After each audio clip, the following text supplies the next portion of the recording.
And thank you to Rhythm and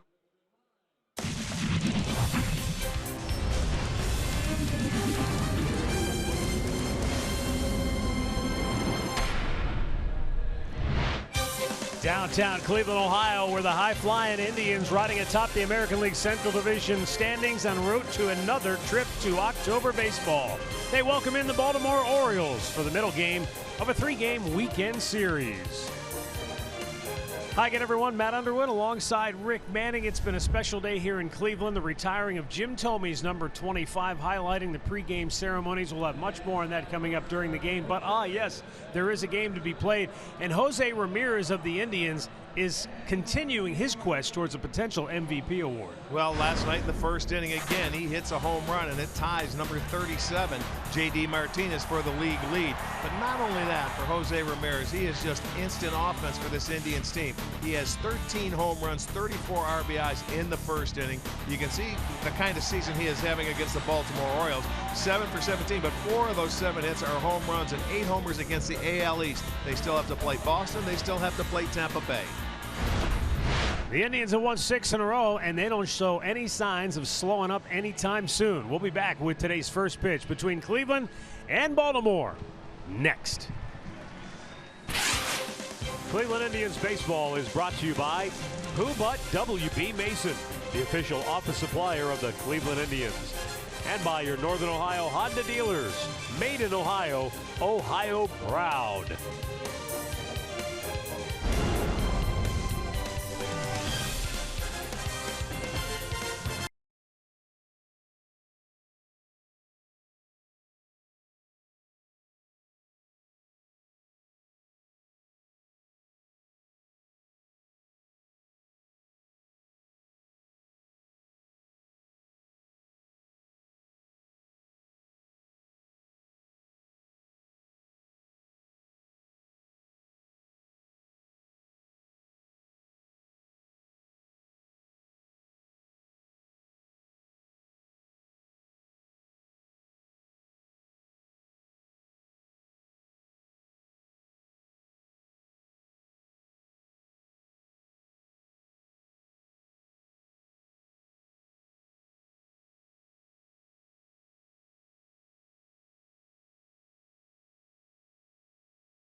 Indians lore, no one will ever wear that number again. The great Jim Thome, now a member of baseball's Hall of Fame, celebrated this weekend here in Cleveland. And now the Indians turn their attention to the Baltimore Orioles, and young Adam Plutko makes the start today. Yeah, he's a 26-year-old right-hander. He's set to begin his 6th stint with the Indians, making his 9th career start. Plutko's 4-2, a 4.75 ERA. He is the Northern Ohio Honda starting pitcher. And he's pitched very well at home. He's 3-0, but boy, his teammates really take care of him. He's averaging over 13 runs a ball game offensively when he pitches at home. Nothing wrong with that if you're Adam Plitko. The starting 9 he will face for Buck Showalter's Baltimore Orioles looks like this. Cedric Mullins, the center fielder, leading it off, a switch hitter, followed by another switch hitter, Jonathan VR. Trey Mancini, Mark Trumbo, Chris Davis, then Renato Nunez, Tim Beckham, Craig Gentry, and Austin Wynns, the catcher, will bat 9th. And the Chrysler defense for the Cleveland Indians, they are rated 9th in the league. They've made 66 errors and 101 double plays they have turned. It'll be Brantley on left, Allen in center, Cabrera over and right. On the infield, it's going to be Ramirez at third, Lindor at short, Kipnis is at second, Alonso at first, and Yan Gomes behind the plate. Nick Lentz will call the balls and strikes this afternoon. Jordan Baker at first. The crew chief, Jerry Lane, is at second base, and Greg Gibson will be down at third. 79 degrees under mostly sunny skies. It is breezy, though, and the wind blowing in from right and right center field could knock a few balls down today. Pitchers will be happy for that. It's always nice in the summertime to see this wind blowing in instead of the ball flying out. Adam Plitko into the line, and we're underway with a high fastball. Mullins was 0 for 4 last night in the series opener.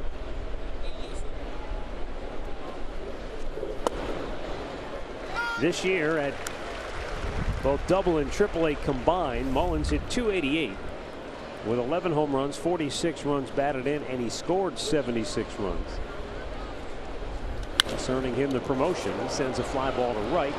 Melky Cabrera makes the catch, 1 down. Cleveland comes in with a record of 70-51. They lead Minnesota by 12 games in the American League Central Division. The Indians have won not only 6 in a row, but 11 of their last 13 to really surge ahead. And you know, they're 2 games better this year than they were last year at this point in time. That's hard to believe. It truly is. Jonathan VR came over from Milwaukee into the Jonathan Scope trade. Following the first pitch back. Baltimore, hard to believe, they are 50 games under the 500 mark at 36-86. They've dropped 7 of their last 8, 11 of their last 14. And they've lost 4 out of 5 to the Indians this year. Plitko misses outside. 1 ball, 1 strike. And VR made a couple of nice defensive plays in the game last night.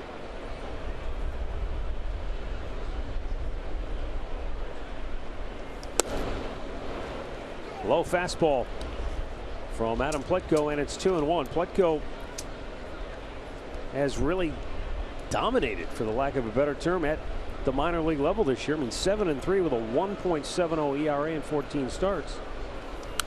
Nothing really left to prove there. It's the question is, can he translate that success here at the major league level now?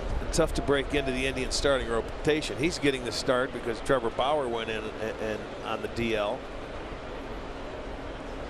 So there's not much to prove down in AAA, that's for sure. And he started against the Baltimore Orioles AAA club 2 times this year and did a nice job. He was 1-0 with a .79 ERA, 1 earned run in 11 innings of work.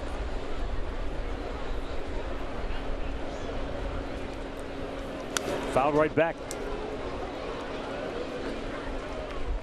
You know, to your point about this being a tough rotation to break into here in Cleveland. In 1954, the Indians had a fantastic starting rotation.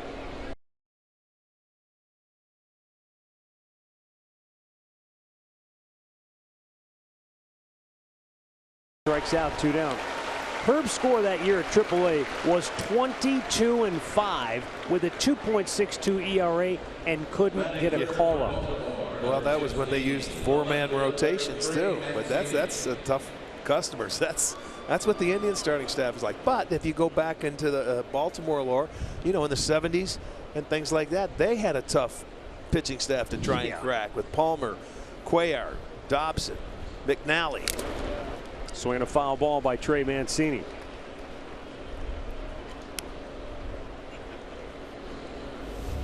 Yeah, just ask our good friend Dennis Martinez. He came along a little later.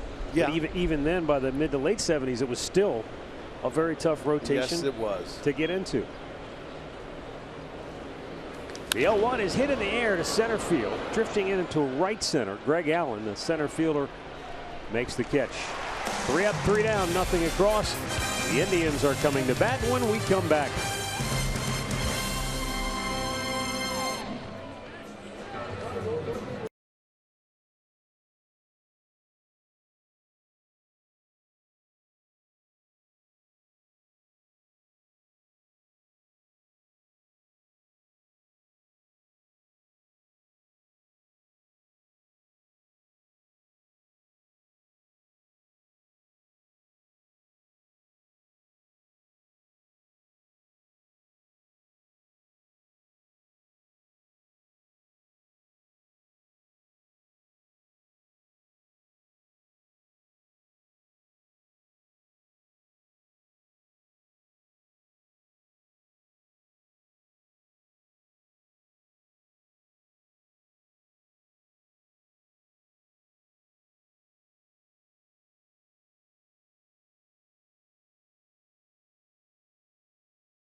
He's the Northern Ohio Hyundai starting pitcher, 3-15 with a 5.31 ERA. But 17 starts pre-All-Star game, he was 2-12 with a 6. But 5 starts after the break, he's 1-3 and a nice 2.03 ERA, and has only given up 2 home runs in those 5 starts.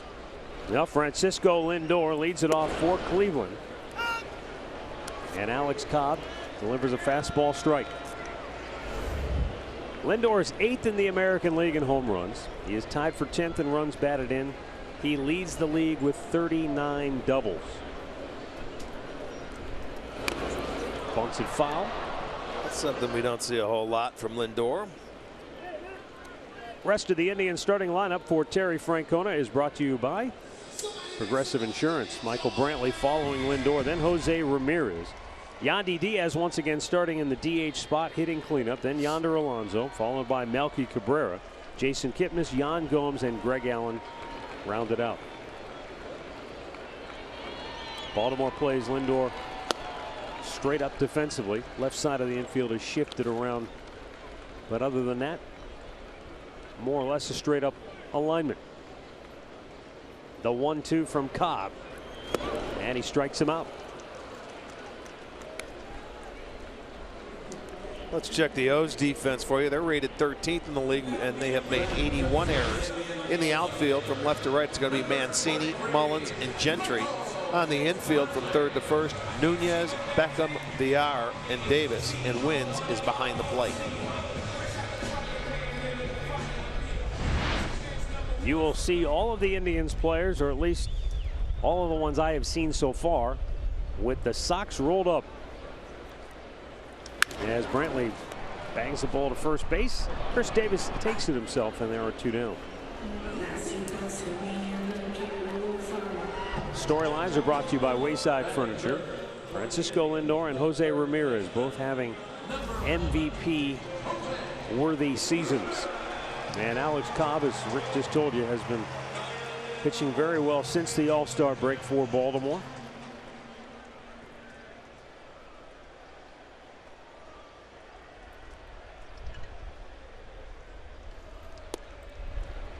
Fastball strike, bottom of the zone.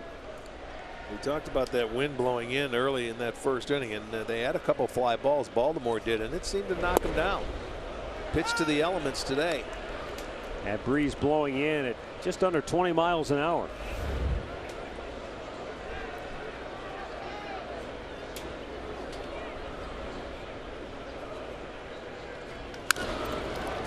Another big bouncer to Davis. The Indians go in order. We're scoreless after one.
Second inning here in Cleveland, where the Indians and Orioles are scoreless. Mark Trumbo, Chris Davis, and Renato Nunez to bat for Baltimore. Adam Plutko worked a 1-2-3 first. And his first pitch to Trumbo is a fastball strike. Trumbo in his last 6 games is just 2 for 16 with a couple of runs driven in.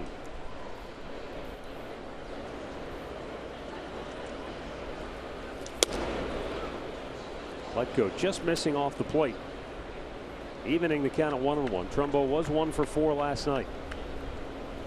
Well, the Baltimore Orioles, since the All-Star break, first in the majors in batting average at 280. They have 243 hits in their 25 games. They have 40 home runs since the break. That ranks second in the majors.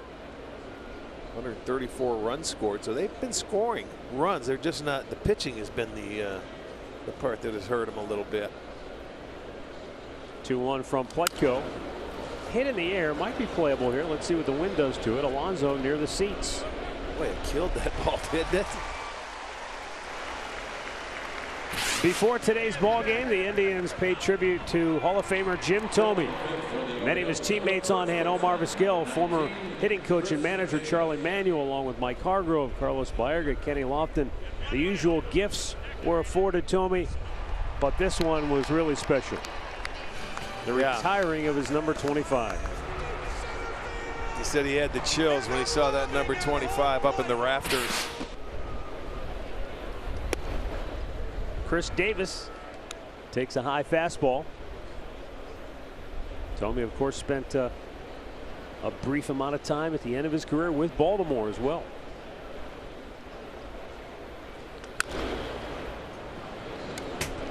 And it is funny, when we're kids, we hear adults say, small world, it's a small world, and we don't have any concept of what that means until we grow up and we start to realize that world starts shrinking on you. Yeah, I mean, we're sitting here today and there's Wayne Kirby, right, Einar Diaz, who are with Baltimore now, part of the Indians family.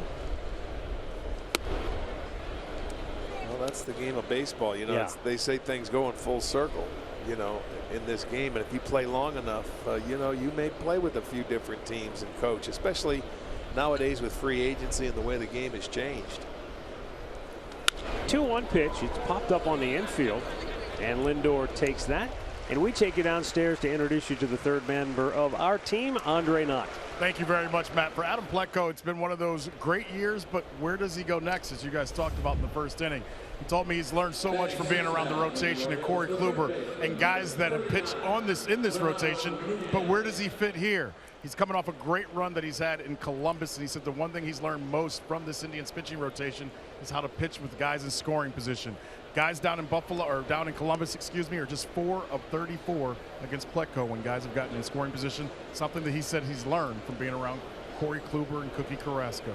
Yeah, that's funny, Andre, you say that, because Shane Bieber says the same thing, and he's a young pitcher in his first year, and they're just, I mean, it's a wealth of knowledge for you that's standing in the dugout. Well, it is. You know, and Plutko, who last year was with the Indians and basically sat out in the bullpen and never got into a game, says he's learned so much, but he doesn't know where it's going to take him. He says he's not complaining. Just, you know, it's curious as to where this will all take him once it all gets said and done. Yeah, everybody wants to start every 5 days. If you're a starting pitcher, you can't blame them. And if it's not here, I'm certain will be somewhere else, but he wants it to be here. Slow breaking ball, and Nunez cuts through it. He's down to the count of 1-2. And Adam Plutko looking to retire the side in order for the second time in as many innings.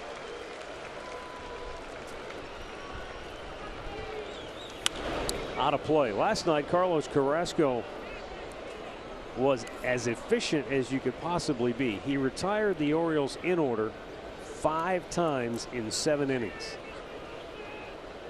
He allowed just 3 hits, and Rick gave you the numbers. This is an Orioles team that, despite the record, has been swinging the bats very well since the All-Star break. The tying run on second base in the bottom of the 9th inning. That's behind the bag. It gets by Ramirez and all the way down into the left field corner. And by the time Brantley gets to it, Nunez is in standing with a 2-out double. That went right over the bag. Check it out on our Nissan pitch tracker and see the location of this pitch. They want it down and away, and it stayed up top. And he hits it with a lot of top spin on it, but keeps it inside the bag. This ball is by Ramirez by the time he could get there. So Nunez gets his 10th double. And an opportunity now to score with 2 outs. And it will bring up Tim Beckham.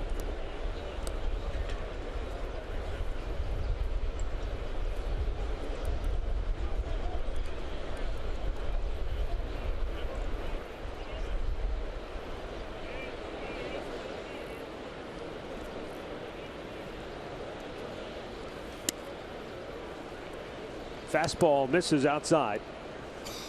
Beckham 1 for 4 last night. And 4 of those 8 home runs have come in his last 9 games.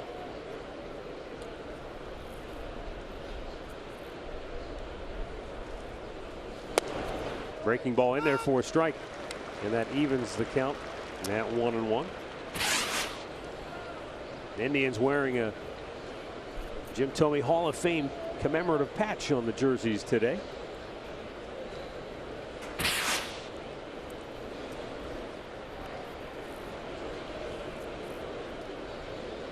Now the 1-1. Slowed it down, popped it up. And Brantley, drifting back shy of the warning track, makes the catch. No runs, a hit. 1 man left, middle of the second, no score. Charlie Manuel will join us here on the telecast when we come back.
No scores. We move to the bottom of the second inning. We're happy to be joined now by Charlie Manuel.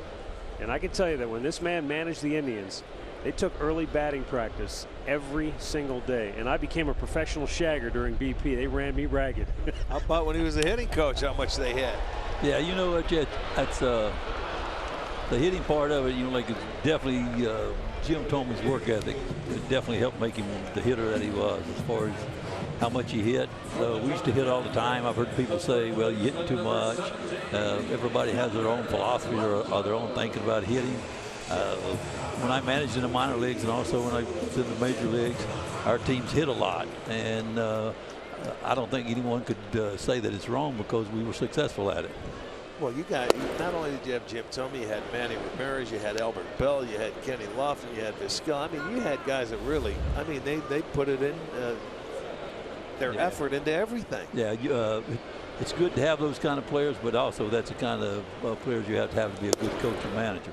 Well, yes, that's true. They can make or break you. You need them. And I think that's worth mentioning because you know you've always talked about, and Jimmy's talked about the fact he loved to hit. Right. You said hit every day. But Charlie, were there guys that you encountered, and I'm not asking you to name names, but were there guys who, I don't want to hit today, or I don't want to hit tomorrow, or maybe we'll take a day off? Exactly. Yes, I've had some of those guys, of course. I think every team has those. But at the same time, too, you know, like I used to never give up on the guy as far as getting him to do what I wanted him to do. I was never really, if you understand what I'm talking about, I just never liked, you know, like the one-arm back control thing. Yeah. Right. But I let you do that, but I was going to make sure that you was going to do what I wanted you to do. In the cage. You know, like if I wanted something else done, you know, like I would kind of use that. It's kind of like I'd see Ted Williams, Archie, I would start talking to Ted Williams about his book. He'd get all mad, but he would talk to me. And then he's like, yeah, well, you know, like I kind of maneuvered the hitters around like that too, but they realize it or not. Well, I remember you were the first one here at the ballpark, and as soon as the hitter would walk in, you say, hey, son, how you doing today? Let's get in the cage. Let's go to the cage and get to work. Exactly. You know, like I think over the years, you know, like my philosophy on hitting has become even stronger because of what you're talking about. I think a big offense for me, I think it all starts with a big offense. But at the same time, we got to have good pitching. We got to have good defense. It all goes together. But you were a hitter. You were an outfielder. Listen, when you hit good, you feel better. You run better. And it rubs off on the people around you. When you got all the guys, all of a sudden they want to hit, but also they'll run balls out. You can criticize them more. Yeah. As far as corrective criticism. Well, this inning went way too fast.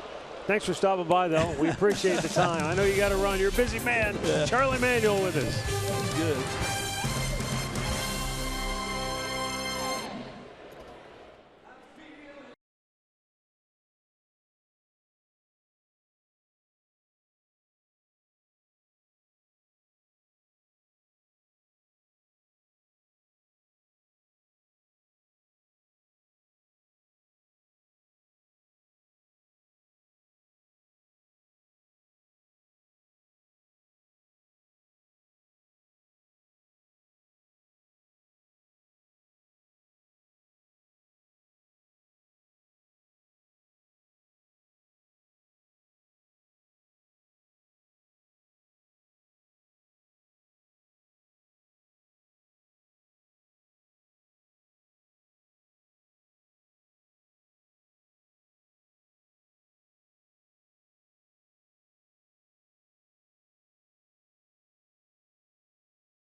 Back here at Progressive Field, we are scoreless going to the third inning. We could have Charlie Manuel on for an entire telecast and it wouldn't be enough time. Well, that's true. If you like hitting anyway. Well, I mean, hitting in the game of baseball. Yeah. He's still involved with Philadelphia in their organization. Still lives in Winter Haven. Lindor snares the line drive. And now we'll go to Andre Knott with Baltimore manager Buck Showalter. I'm doing well. How you doing, Buck? It's good to see you. Jim told me. You see him put his number, and they put his number up there. Just your thoughts on just what Jim was as a player. There's a lot of emotion over here. Guys that had the great fortune of being around him. His substance was his style. I don't think it was a more stylish player because of his substance. And Jimmy, maybe a better person than a player, and that's saying a lot, isn't it? It really is. Adam Jones, I know he's not with you right now, but what does it mean to your team that he wants to be here? And what does it mean in a year like this when you guys, probably a good veteran to show the young guys how to do things, right? Yeah, Adam leads by example, too. Nobody plays the game harder from the first pitch to the last, and it's great to have him around. His words carry a lot of weight, and it's good that, to have him around. We miss him. You guys come in here and we see Mullins with the big numbers and a guy at the top of your order.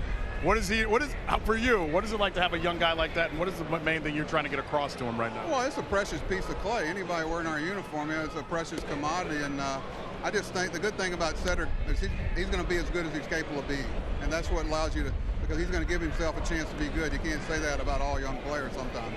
Buck, we appreciate the time. All right, thank you. All right, good to talk. Thank you, Andre. Thanks to Buck. Cedric Mullins waits in the on-deck circle as Austin wins. Draws a walk, first issued by Adam Pletko. So Mullins comes to the plate. He's a switch hitter. Not big in stature at 5'8", but Rick, obviously the athletic ability is there. You don't play center field without some athletic ability and the ability to put the bat on the ball.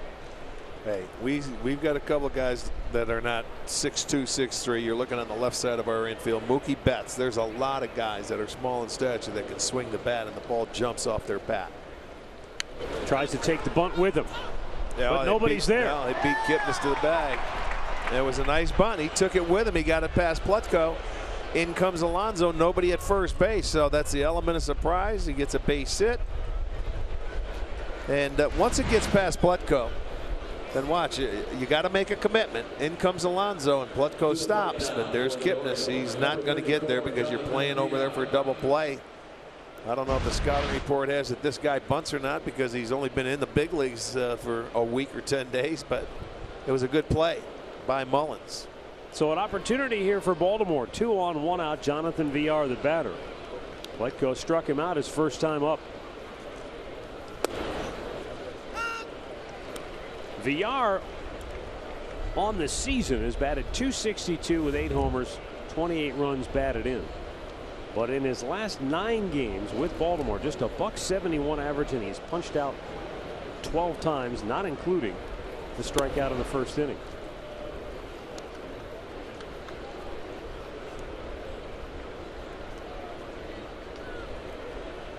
Well, looking at this Baltimore team and the moves they made, they gave up 6 players from their ball club to, rebuild. They received 15 in return. Yeah, that's why it is a full-on rebuild. Yeah. And Pletko said this is one of the departments that he's learned a lot about, his runners in scoring position. With 1 out, can he make his pitches? Ball in the dirt. In the case of Jonathan Villar, Rick, when you draw on your experiences as a player with the Cleveland Indians, mid to late 1970s into the early 80s, if and when there was ever a trade where you acquired a player who came from a contending club, now came to the Indians when you weren't contending, could you see it where the player just didn't have the same drive maybe? Could it affect a guy like Villar, I'm saying? Well, yes, it could be. You go from Milwaukee where you're in the hunt to Baltimore where you're looking up at the rest of the world. And the only thing Villar can look at is, hey, I wasn't getting a chance to play every day in Milwaukee because they had sent him out, and he played at the big league level, so he's going to get a chance to play every day. They traded him for a very good player, Jonathan Scope. So you got to look at it like you get a chance to play every day. Now, if you're upset about that, then That's your problem. Uh-oh, that is hit a ton. Deep right field. Cabrera's out of room. It's out of here. He smoked that ball. Jonathan VR with his 9th home run of the season. It's his 3rd since coming to Baltimore. And a big 3-run smash puts Baltimore ahead 3-0 here in the 3rd inning. It all started from a 1-out walk. And then a beautiful bunt by Mullins, and then VR crushes a fastball into the right field seats, and he turned that wind around. Look at a fastball out over the plate. So he gets his 3rd with the Orioles, and they have a 3-0 lead.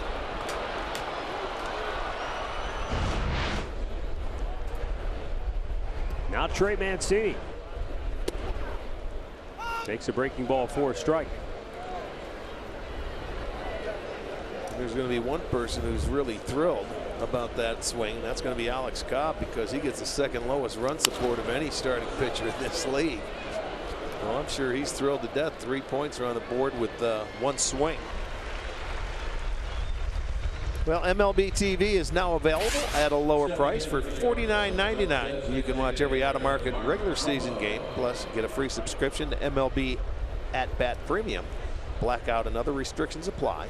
Visit MLB TV to take advantage of this special offer.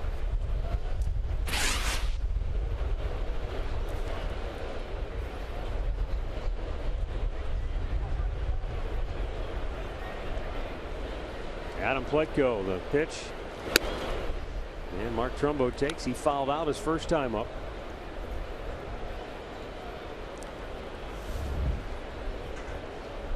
The long ball has been a problem for Adam Pletko. That was the 12th home run allowed this year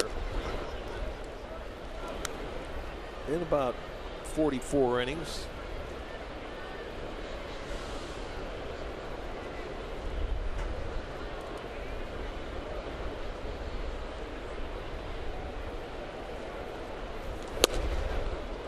And a fastball in there for a strike. It's 2-1.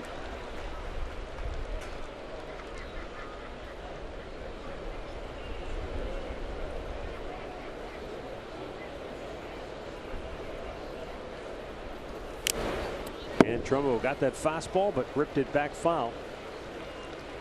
And I think, you know, Pletko's a guy that when you throw 90, you don't have 94, 95. You have to make sure that you can locate it. Absolutely. Yeah, or set the fastball up with some off-speed pitches. You can't make mistakes down the middle of the plate. Or let me tell you, you'll get away with fewer mistakes. That's a good point.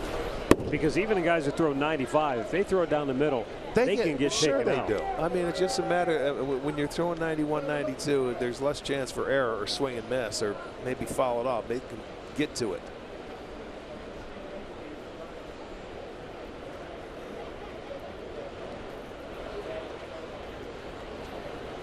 And the 2-2.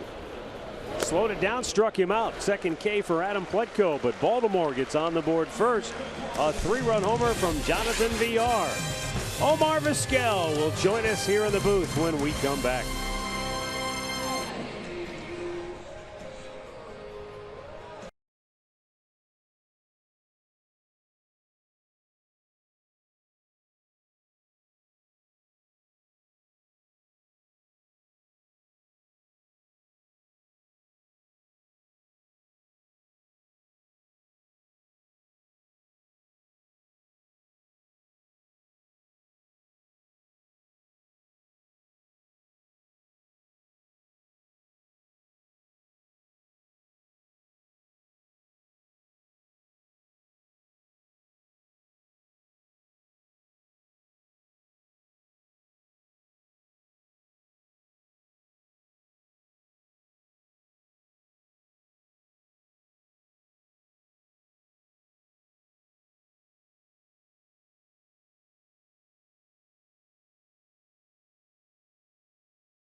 It'll be the bottom third of the order due up for Cleveland.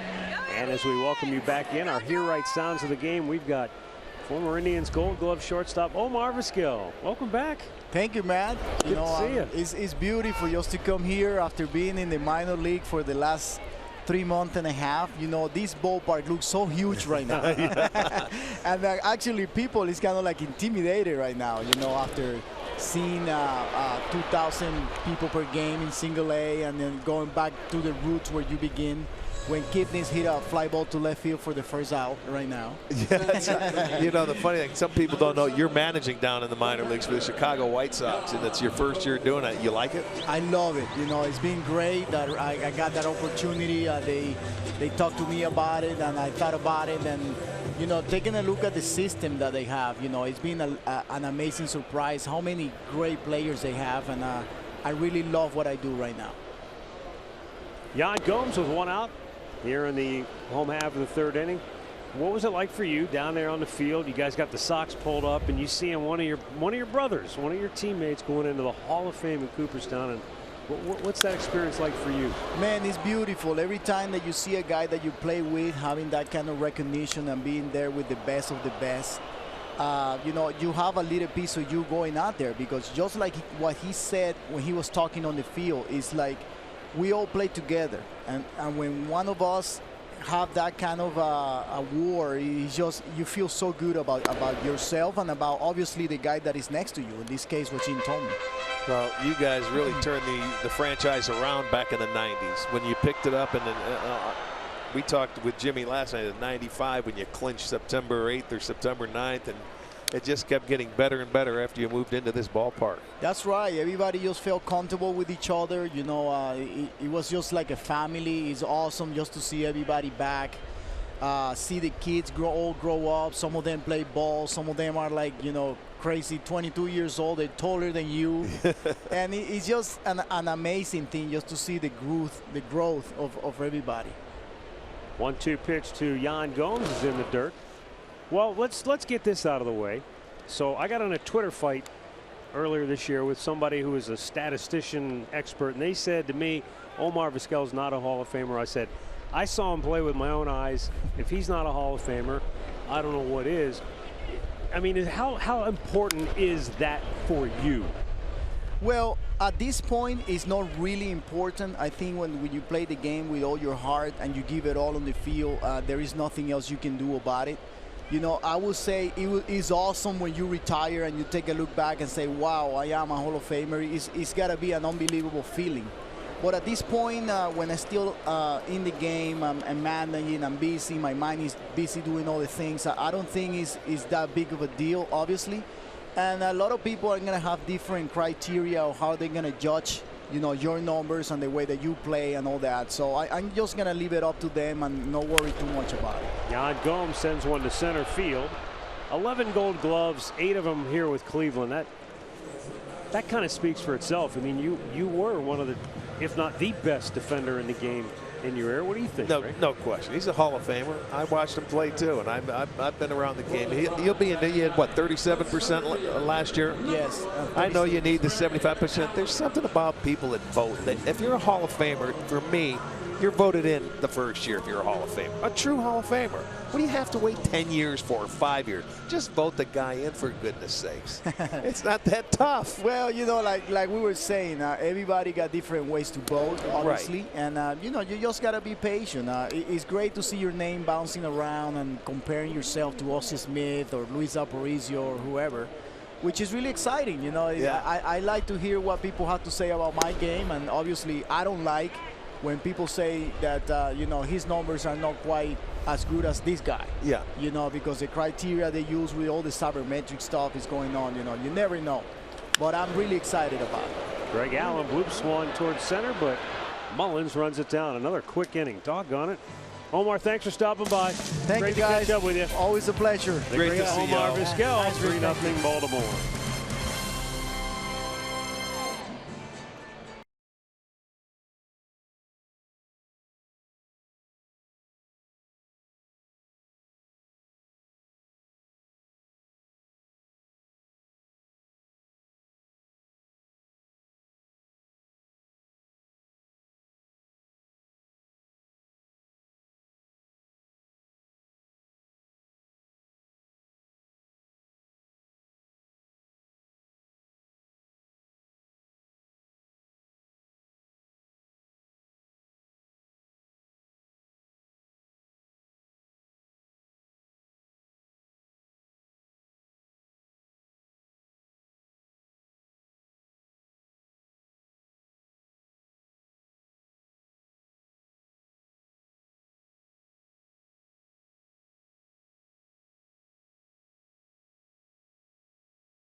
Well, just a reminder, if you're enjoying a cold one on this Saturday afternoon, stay tuned later in the game for our Miller Lite Hold True moment.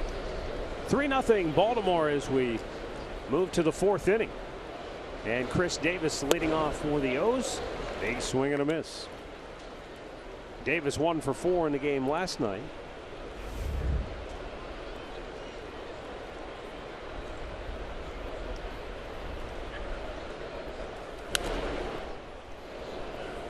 Davis popped up on the infield in the 2nd inning.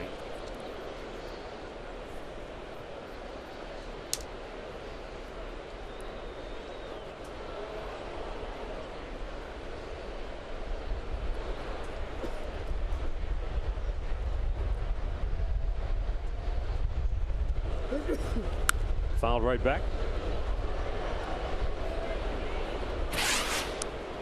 Chris Davis, when it comes to the ground ball chart, last night. Yeah, we saw an 8%er, didn't we? He squibbed one down the 3rd baseline. He actually, it came off the bat. It hit in the right-handed hitter's batting box, and then bounced fair down the 3rd base line. Something you don't expect to see from a guy that, you know, likes to pull a ball. No, you expect to see that.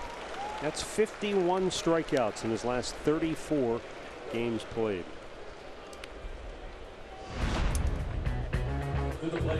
Now, a great clip of the game from last night, courtesy of Carlos Carrasco. 7 3-hit shutout innings. He walked 1, struck out 6, and he did it on 116 pitches. Yeah, the secondary pitches, the changeup, the slider were awesome, and it's been, you know, he came off the disabled list, and his arm, since the All-Star break, he's 4-1, and he's been dealing. He had his little rest throughout the course of the year, and it shows. 1.33 ERA. That's second in the league to David Price, who I think is at about 105. Yeah, before you know it, he's starting to put himself now into the Cy Young conversation. Yeah, well, when you look at a lot of the pitchers that are up there with the 15 wins, they've been blessed with getting a lot of run support, and that certainly helps. That's all part of it. You guys bring up Cy Young, and you look at what's going to happen on the DL. You see Chris Sale go on the DL today again for the Red Sox. You see here in Cleveland, Trevor Bauer going on for the next 4 to 6 weeks. What does that do for Carrasco and Corey Kluber going forward? Do they have a chance? Well, you would think so. The way Kluber's a finisher, you certainly would think so. Chris Sale, everybody thinking he was going to be a shoo-in, but he goes back in for the 2nd time. And I know Verlander out in Houston is doing great work there as well, but you would think it may have to run through Cleveland once again when it comes to the Cy Young Well, award. Andre, it's I know you're a big NASCAR guy. It's kind of like if you're in the garage, you're not getting any points. Can't win. That's true. And so the guys who stay out on the track are the guys who are going to keep accumulating points. So I think it definitely benefits Kluber, Carrasco, and the guys who are still able to go out and make their starts. Sure, Porcello. It's unfortunate Severino. for a guy like Trevor Bauer because, you know, it's not an arm injury. It's a fluke injury that knocked him out. And I mean, essentially going to cost him most of the rest of the season. Right. And when you look at the last 2 guys that we had on that list, Severino has struggled. Everybody tells us he's struggled over the last month. He still has 15 wins. And Porcello, he's getting more runs per game than anybody else. Almost is up there with Corey Kluber.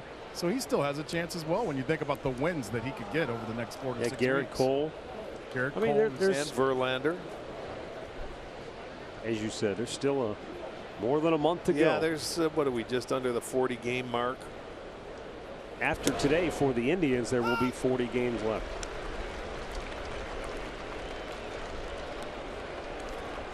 Tim Beckham flied to left in the 2nd inning. Adam Pletko, after giving up the 3 spot in the 3rd, has a chance to strike out the side here in the 4th. Couldn't get Beckham to offer at it.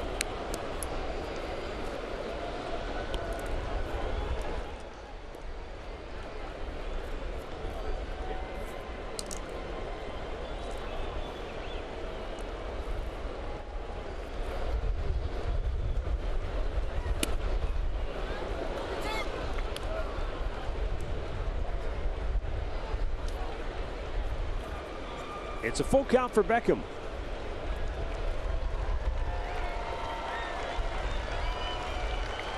And the payoff pitch is grounded foul, third base side.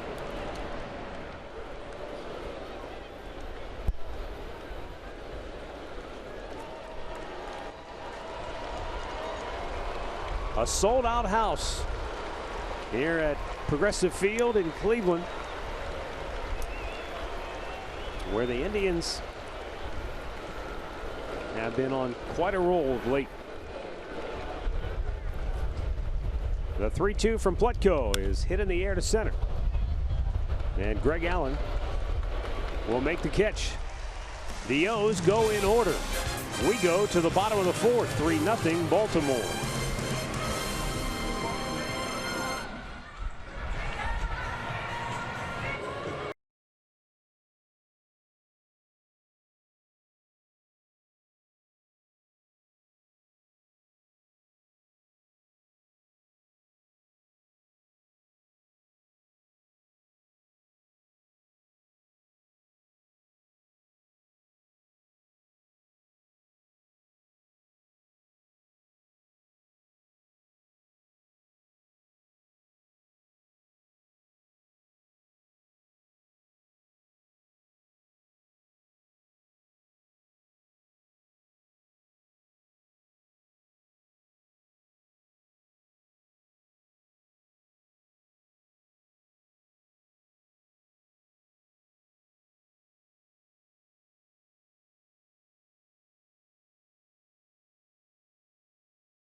Bottom of the fourth inning, Baltimore leading it 3-0 for Cleveland. Top of the order due up. Francisco Lindor, Michael Brantley, and Jose Ramirez.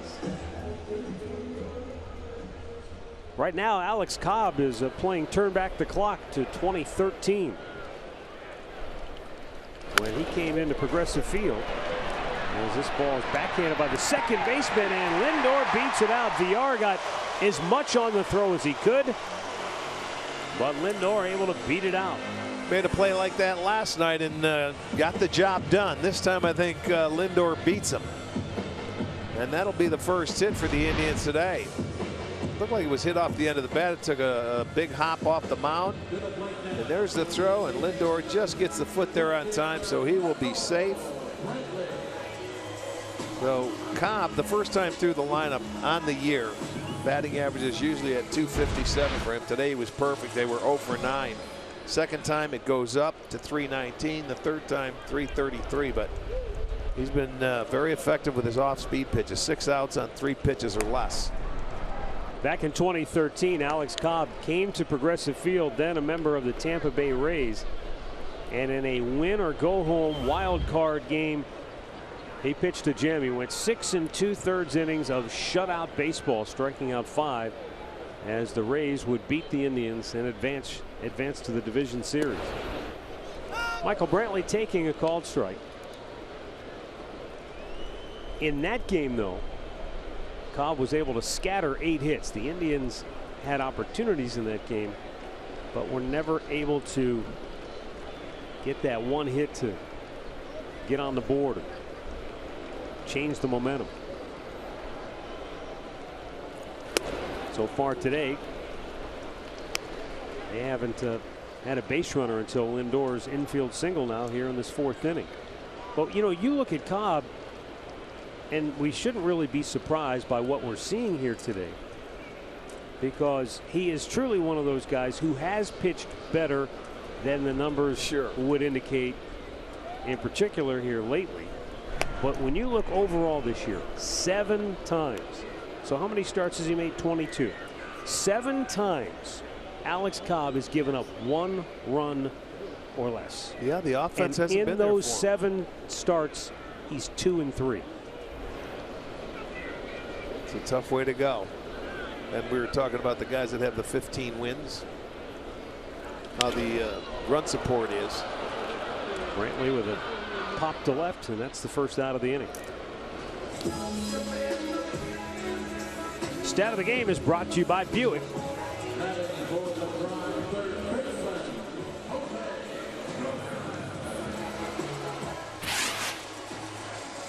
Two teams have 2 MVP candidates. The Indians have Lindor and Ramirez. Boston, Betts and Martinez. Yeah, and they're all legitimate too.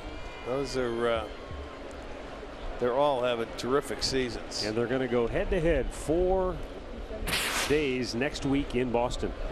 Guys, those numbers are awesome, but there's something else that happened with this Indians team. Back on May 11th, Terry Francona decided to put Michael Brantley in the number 2 hole between the 2 switch hitters, Lindor as well as Ramirez. And since then, those 3 hitters have combined to lead major leagues in homers, runs, steals, while piling up more walks, 134th in strikeouts, 132. In this day and age, guys, how many times do you see that? There is a double play ball to end the inning. 4 complete. It's Baltimore 3, Cleveland nothing.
Cleveland Indians baseball is brought to you by the 2019 Kia Sorento, the perfect getaway vehicle. Visit KiaDealers.com to learn more. By Levin Furniture. For the best deals on furniture and mattresses, shop Levin's. And by your Chevy Network dealers. Visit ClickChevy.com. Chevrolet, find new roads. First pitch of the 5th inning off the bat of Craig Gentry is lined to Michael Brantley in left field for out number 1. Adam Plutko just over 60 pitches on the afternoon. His counterpart, Alex Cobb, has averaged just over 8 pitches an inning through 4. Throwing strikes, getting balls put in play. Getting the double play ball to get out of the last inning. He's been dealing.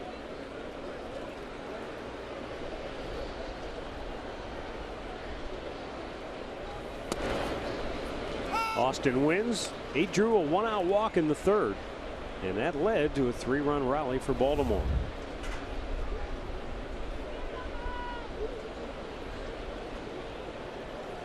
Fastball misses outside.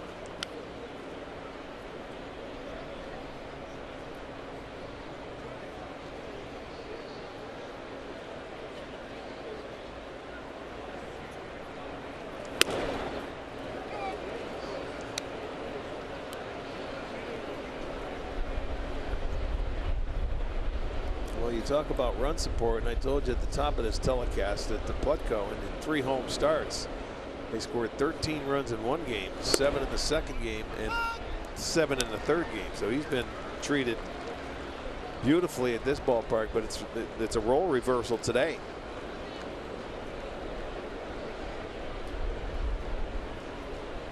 Now the 2-2. And a fly ball to right field where Melky Cabrera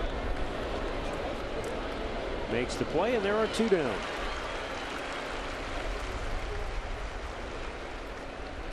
More baseball comes your way next on FS1 as Ryan Braun and the Brewers take on Matt Carpenter and the Cardinals. It's all right here on FS1 or stream it live on the Fox Sports app. Back to the top of the order and Cedric Mullins.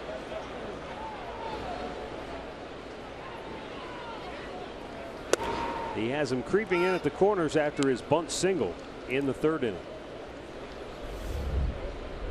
You don't see many guys, well, you don't see many guys bunt that well anymore, let alone drag bunt as Mullins did his last time up. This time an easy ground out. That's 8 straight retired by Plutko. 3-0 Baltimore.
You catch every moment with Indians home screen icons and features like the MLB TV Game of the Day, in-game highlights, news, live radio broadcast, and much more. Download MLB at Bat today.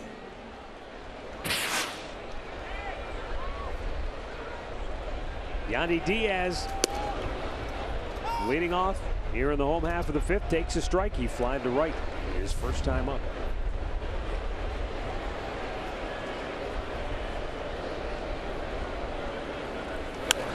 Out of play. When you talk about throwing strikes, Alex Cobb, 37 pitches, 28 of them have been strikes.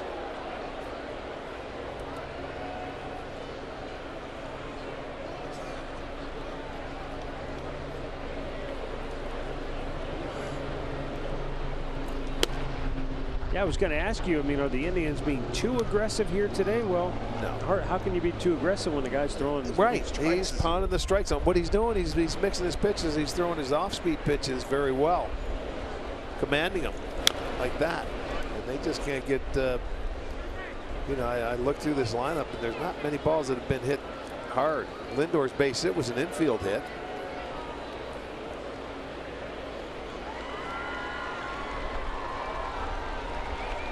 He's dealing.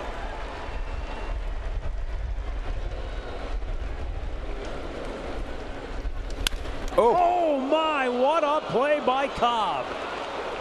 That was the only play. That hand's probably still stinging.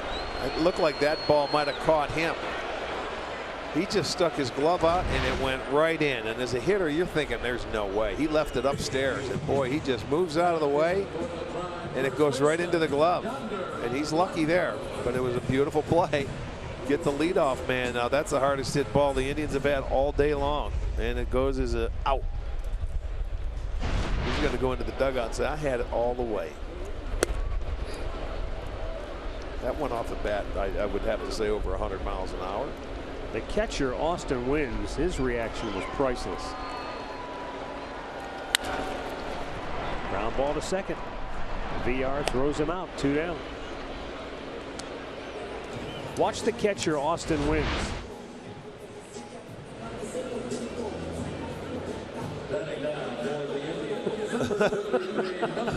He said, how'd you catch that? He looked like a fan in the first row. Whoa! Well, 2 down. Melky Cabrera grounded out his only time up.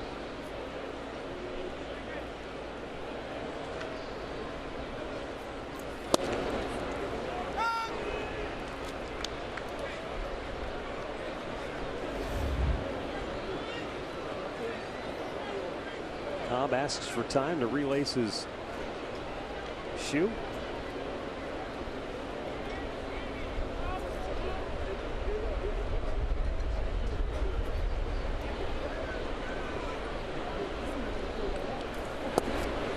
Low and away, 1 ball and 1 strike. Melky Cabrera, last 24 games, he's batted .299 for Cleveland.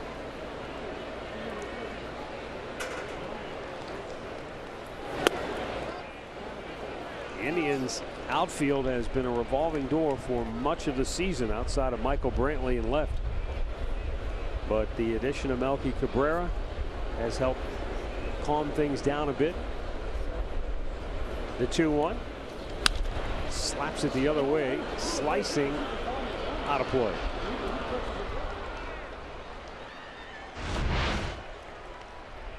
StatCast AI powered by AWS shows us off the bat almost 104. Yeah, and you know what? Shows you the reaction time. Pitchers can throw it. Maybe one can throw it about 103, but he caught it. That ball was hit hard. 2-2 and foul ball.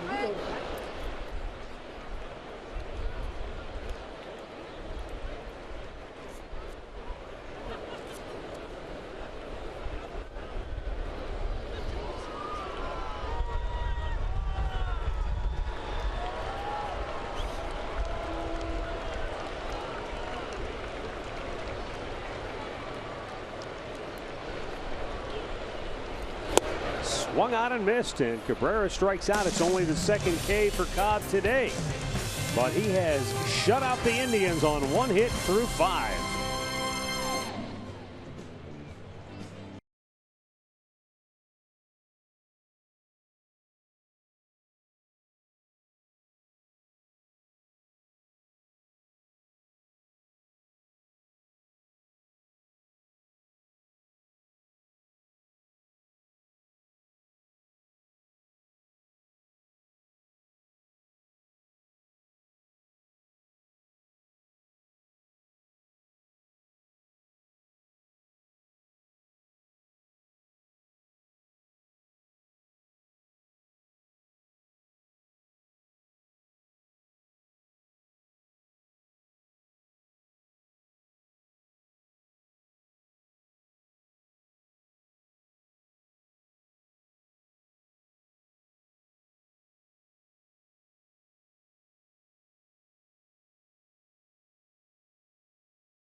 One swing of the bat. Jonathan Villar in the third inning, a 3-run homer. And that's it. The pitching of Alex Cobb has been phenomenal. 1-hit shutout on 48 pitches through 5 innings. Cleveland had the 2-run homer in the first off the bat of Jose Ramirez. That was able to hold up. The Orioles will try to do the same thing today against the Indians. Jonathan Villar takes down low. 1 ball, 1 strike.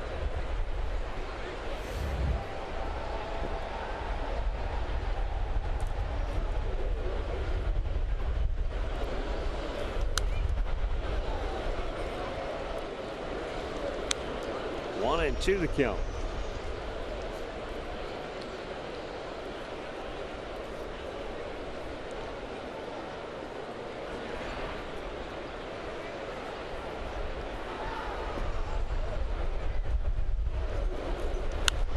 Fouled out of play.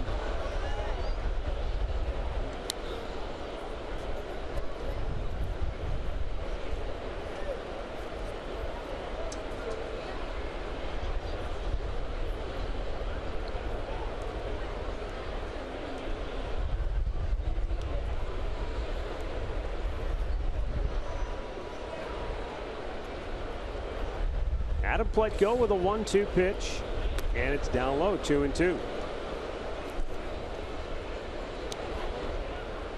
Pletko, since the 3-run homer by Villar,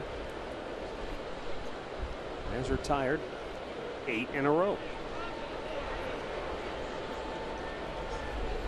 And he strikes out Villar. Make it 9 straight.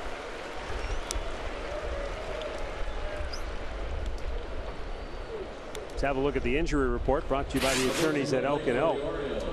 Chris Sale, we told you earlier, placed on the disabled list for Boston. Mike Montgomery goes down for the Cubs, and Eric Thames for Milwaukee.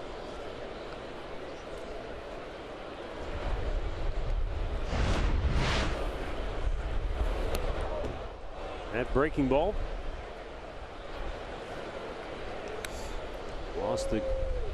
lost the feel, the handle, whatever you want to say. It was over the head of Trey Mancini for ball 1.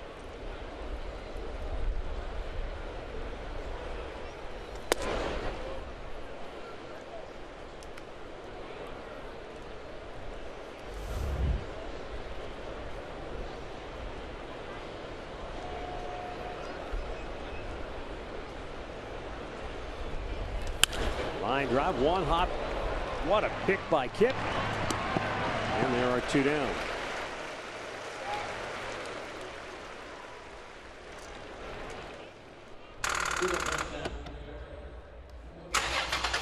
Start dead batteries with NOCO. 3-0 Baltimore. 2 down in the 6th. And Mark Trumbo coming to the plate, 0 for 2. He has fouled out, struck out.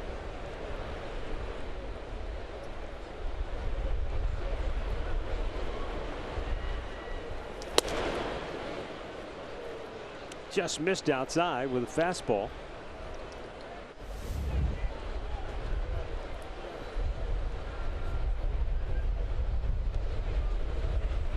Slowed it down, and that missed in the same spot.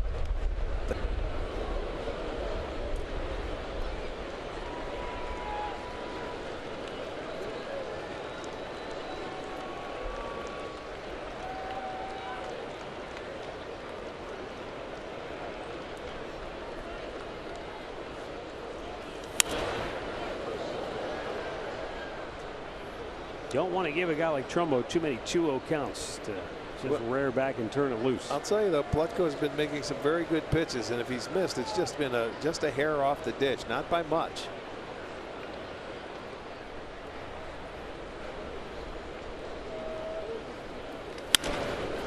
Routine bouncer to Lindor. The Orioles go 1-2-3 yet again. That's 11 in a row retired by Pletko.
Don't miss the Big Three Championship Friday on Fox. Chris Anderson and Power will meet Drew Gooden and Three's Company on the half court in Brooklyn to battle for the Julius Erving Championship Trophy. Catch all the action at 8 Eastern on Fox or stream it live on the Fox Sports app.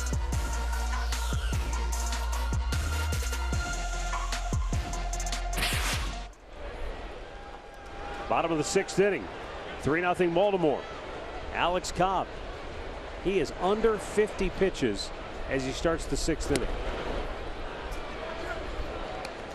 That is how efficient he has been today. And he has 2 strikeouts. Hasn't walked anybody. He's given up just the 1 hit.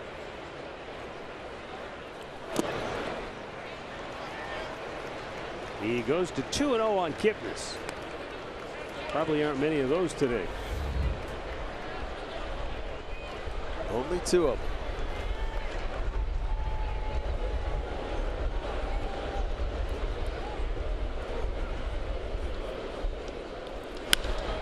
Center field, routine. Mullins, 1 away.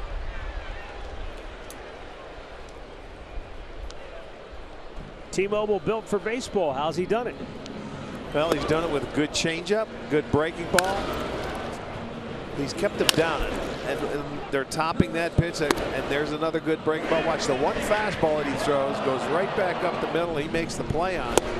But you continue to throw that breaking ball and the great changeup, and he has been in total command. 11 outs on 3 pitches or less. That's how you get to your 52nd pitch right here in the 6th inning.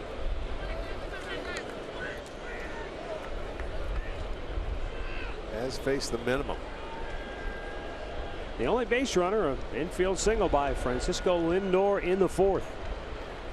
And he was erased on a double play ground out to end that inning. That's why Cobb has been able to just kind of cruise along. He hasn't had to go deep into many counts.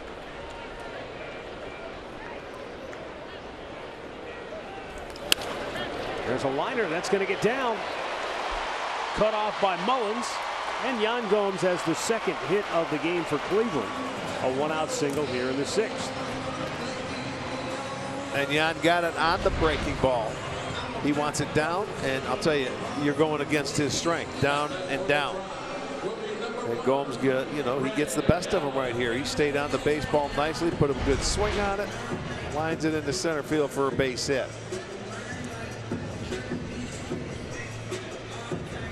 It brings up Greg Allen, who flied to center his only time up in the 3rd. Allen has put together a 10-game hitting streak coming into today's action.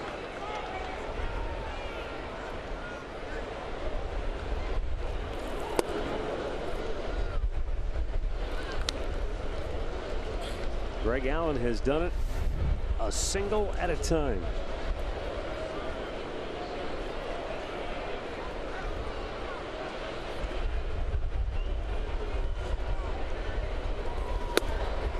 Bit outside.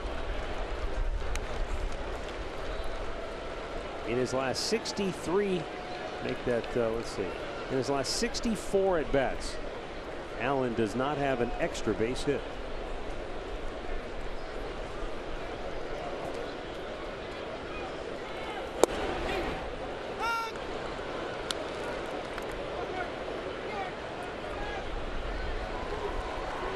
When he's had to come back and make his pitch on a 2-0 count, he has been able to spot his fastball to get back into the count, going down and away like he did right there to Allen.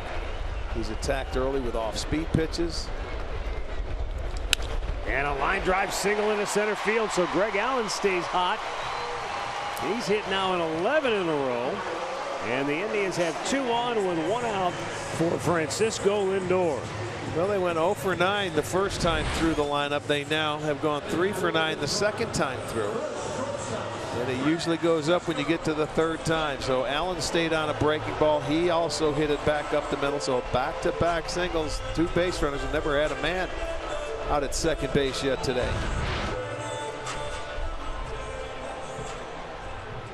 11-game hitting streak for Gray.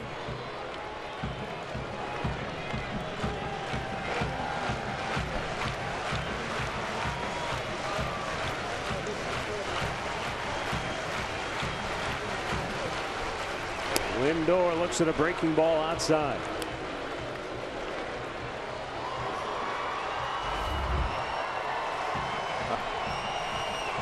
He singled his last time up, and he is tied for the league lead with 48 multi-hit games this year.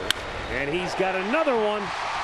That's going to drive home a run around third. Gomes coming home to score. Into third with the tying run is Greg Allen. Or I should say Greg Allen gets to third. The tying run, Lindor, is at first base. It's 3-1. And Lindor continues to put up big offensive numbers. That's RBI number 76. His 49th multi-hit game. Back-to-back singles for Lindor. He hit the changeup to right field. So all the hits in this inning, 2 breaking balls, the 1 changeup. Looks like they're sitting on the off-speed pitches now from Alex Cobb. But that gets this crowd into it a little bit, gets them on the board. They haven't been able to do a whole lot to this point. Yeah, I mean, 3 straight hits after Cobb was just putting them to sleep. But they have awakened, and now Michael Brantley 0 for 2 on the afternoon, and he has been red hot. Brantley came in with a .347 average in the month of August. And he sends one to center field. Tagging at third is Greg Allen. He'll come home to score. And now it's a 1-run game at 3-2. Give Brantley his 64th run batted into the year. Gets the job done. They wanted to go inside with a fastball. He gets enough of it to center field, so Allen scores. So we're back to a 1-run ball game here in the 6th.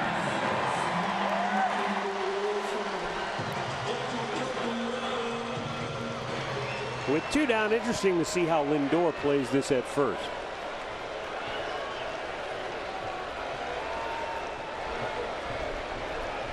He draws a throw.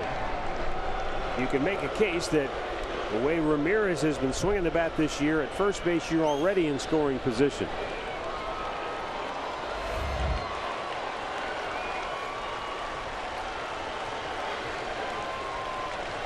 Well, there haven't been a lot of fastballs.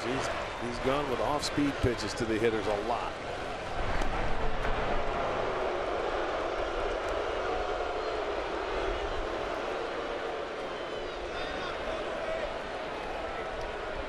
With 2 down, Cobb feels like Lindor might be itching to go. Yeah, he's just trying to slow things down now.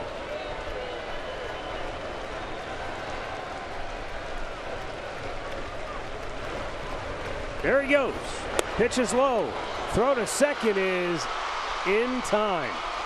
Great throw by Wins. And Lindor is caught for the 8th time this year, and that'll end the inning.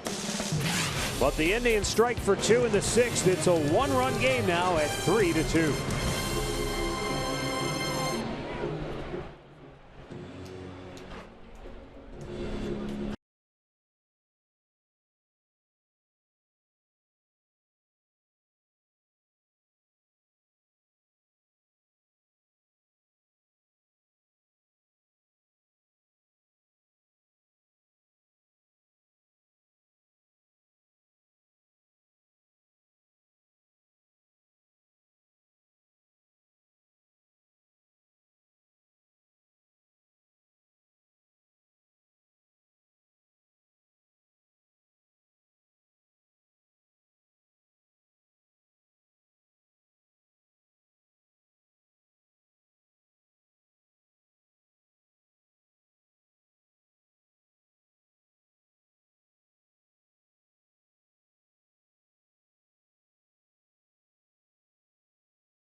Baseball is brought to you by your local Toyota dealers.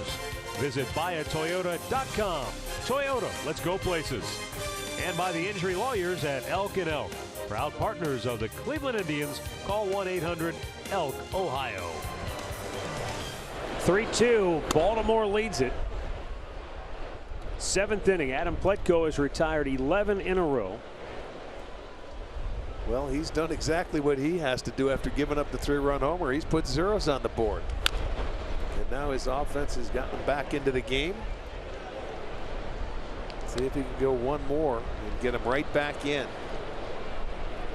One swing of the bat, one fastball out over the plate to VR is how Baltimore got on the board with a 3-run homer back in the 3rd.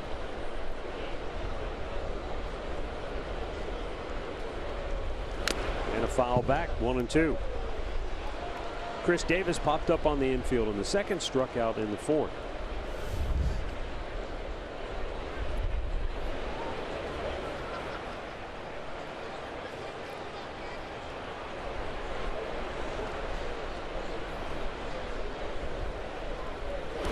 Down in the dirt. That's a pitch he got him to chase back in the 4th inning when he struck him out.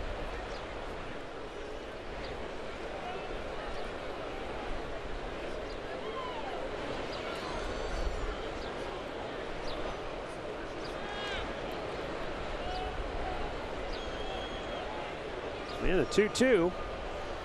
And off the plate, full count.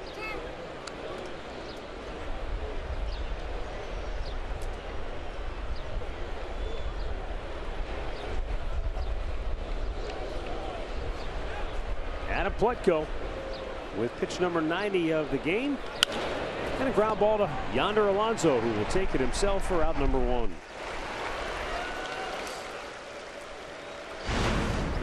Take another look at the throw by Wins that retired Lindor to end the 6th inning. He stayed back nicely on that changeup. He had to wait. You don't go out to catch it. You let it come to you, and he was quick with the release.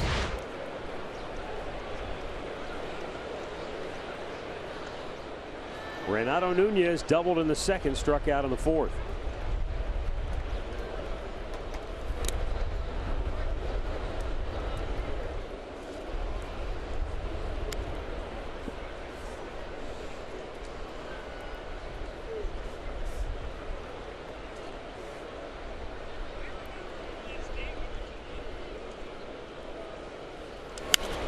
Popped him up on the infield, and it looks like Kipnis will take charge. 2 down. Well, manage your dream team in franchise mode, plus get weekly stats, roster updates, and more. RBI Baseball 18 is available now. Learn more at RBIGame.com. That is rated E for everyone. Since baseball went to the 6th division format back in 1994, no division, no one division has ever had the best and worst record in all of baseball. But that could happen this year.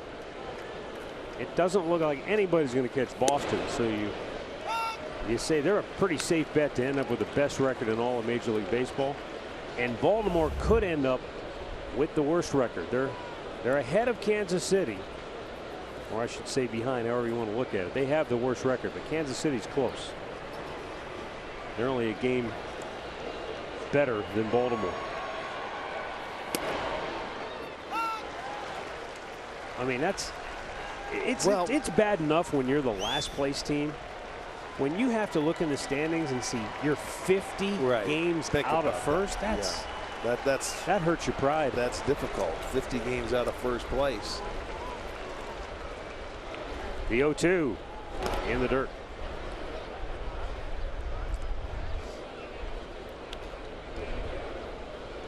And Pletko's been pretty darn efficient for him. Going out there, you strive to look for 15 pitches per if you can. That'll take you deep into the ball game around the 7th inning or so, and that's where he's sitting. One more out, he'll be through 7 at 95. A good job. Down in the dirt.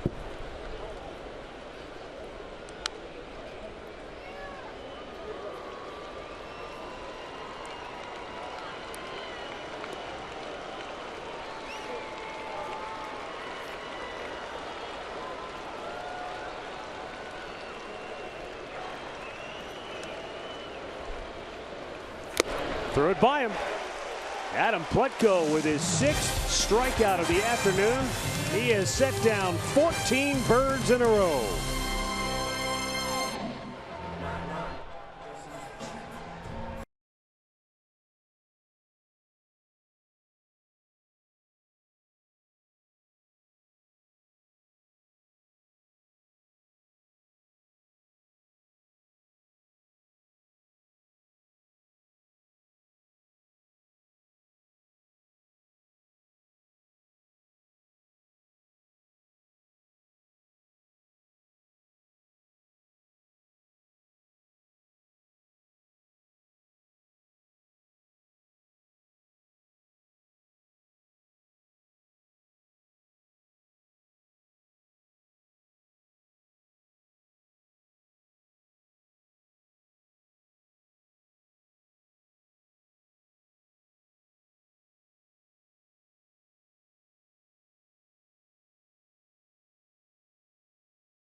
Bottom of the 7th inning. Arcia drive to success. Jim Thome, the Indians' all-time home run leader, 337 of his 612 home runs came in an Indians uniform. And today in a pregame ceremony, the Indians retired his number 25.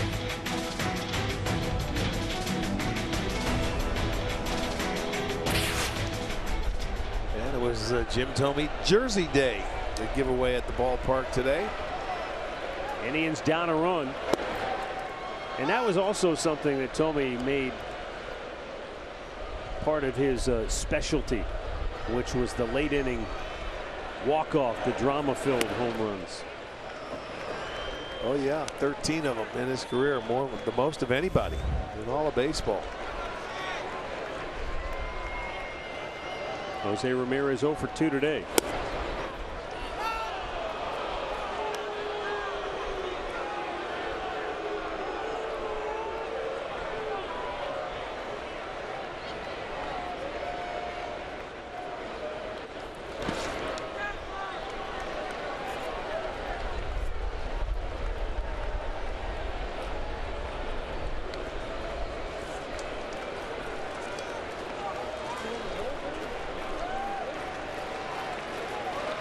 The Indians as a team have 4 walk-offs this year at home. 2-2 is up high, full count.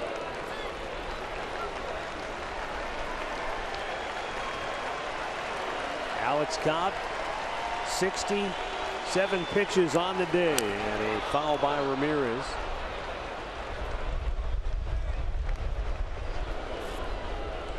.46 of the 68 he has thrown have been strikes. Yeah, still hasn't walked anybody. There's only 2 strikeouts, but pitches to contact, makes you put it in play.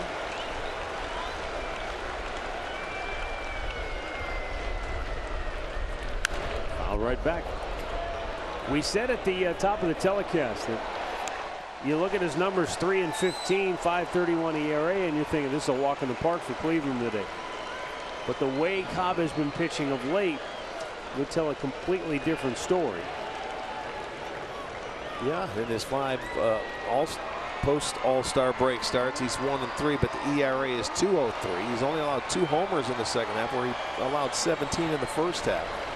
And he's 1-1 in his last 3 starts with a 1.35, and that's is that a walk? It would be a walk. I thought so. Indians have their leadoff man aboard. Looked like Ramirez wanted to stay up there and hit. He usually does. Yeah. Well, enhance your next game day experience with the MLB Ballpark app. Access and manage your tickets, enjoy check-in offers, exclusive content, and much more. Download the MLB Ballpark app today. Yandy Diaz is 0 for 2. Last time up, though, he sent a line drive right back to Cobb, and somehow he just threw his glove out there and caught it.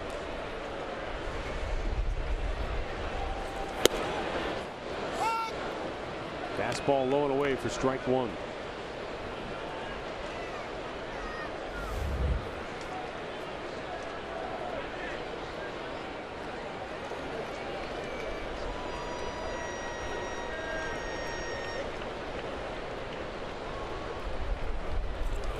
Out of play to the right. 0-2, the count on Diaz.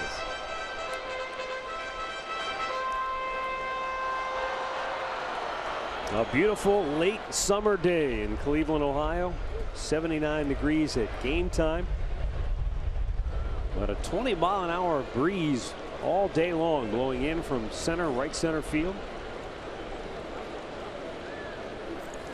Diaz goes down swinging on a pitch that was bearing in on him. That's just the 3rd strikeout for Alex Cobb. He worked him over right there. He comes back in with a good changeup way in off the plate. You saw the movement on that thing just take off. Look at the split in the grip, how he throws that, and terrific movement. And he's off the plate a lot, but that's how much it moved coming in. It was nowhere near a strike. So here's Yonder Alonso, twice has grounded out to second base.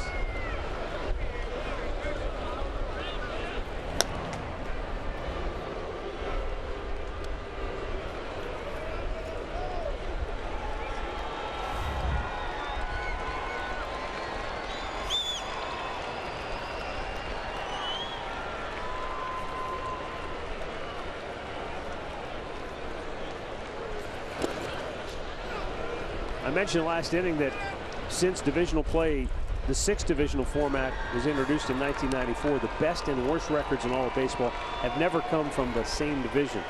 But it got me thinking, in 1995, when the Indians won the division by 30 games. So I went back and looked. Minnesota finished last that year in the Central at 56 and 88, but it wasn't the outright worst record. They tied with Toronto. Okay. The 1-0. What do you think about that? That's something you rarely see. A team wins their division. The 2nd place team was 30 games back. Yeah. Well, they were on track for, what was it, 3 or 4 teams to lose over 100 games this year. As it goes, we'll see how it shakes down. Indians finished last year, I believe it was 17 games ahead of Minnesota in final standings. They're 12 up going into play today. I mean, 17 is a huge gap between 1st and 2nd place. Well, you got 30. You got the Red Sox at 10.5 games over the Yankees, the Indians at 12 over Minnesota. But there's a great race in the American League West with Oakland and Houston only a game, and then all the races in the National League are pretty darn good. That should be a dogfight for the rest of the year. Alonso finally gets one through the infield. VR won't get it. And on his way to 3rd goes Jose Ramirez, and he slides in safely. So the tying run is 90 feet away with 1 out here in the 7th inning. Some daring base running by Jose Ramirez, nothing new. No, because he's off on the first step. This was off the end of the bat a little bit, and it wasn't a vicious line drive. Ramirez had it in his mind. He was going to 3rd all the way. Gentry made the throw. It made it close, but this guy puts his head down and just continues to run. It doesn't matter. He has no fear on the bases. He's very aggressive, and he gets in there head first. So good hustle. Now a fly ball could tie this game up. And a go-ahead run now at first base, and so Terry Francona goes to his bench for pinch runner Rajay Davis. to replace Alonso. And I will say this, Cobb is pretty quick to delivering that ball to home plate, but he does throw a lot of off-speed pitches. Should Raj, and we know he likes to run early in the count if he can. Melky Cabrera, meanwhile, at the plate with the tying run at third. Grounds one to second, and it's a tailor-made double play. Baltimore gets off the hook. Alex Cobb gets the ground ball double play.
Inning.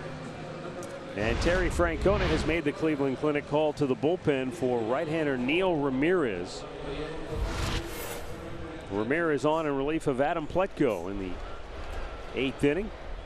36th appearance for Ramirez. And he's got Craig Gentry, the number 8 hitter, to lead it off for Baltimore. Eric Gonzalez takes over for the Indians at first base after Yonder Alonso was lifted for a pinch runner.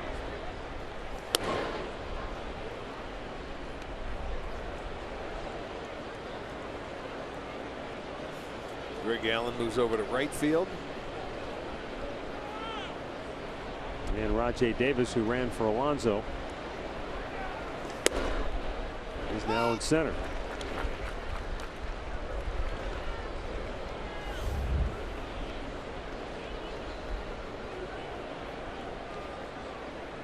Neil Ramirez is trying to find the groove he was in earlier in the year,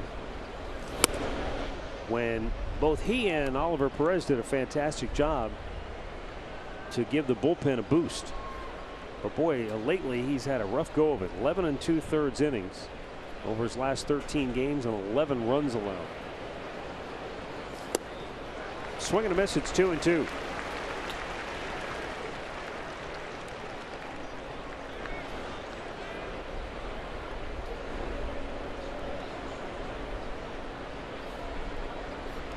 He had 17 consecutive scoreless appearances from the end of May into early July. He strikes out Gentry. 1 down.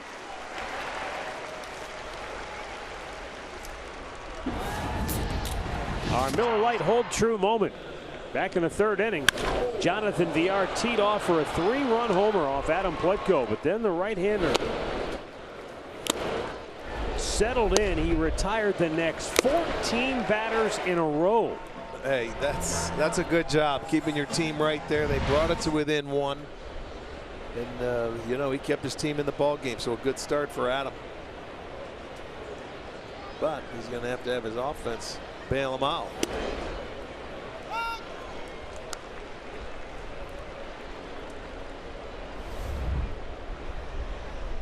Austin wins. Walked and scored back in the third.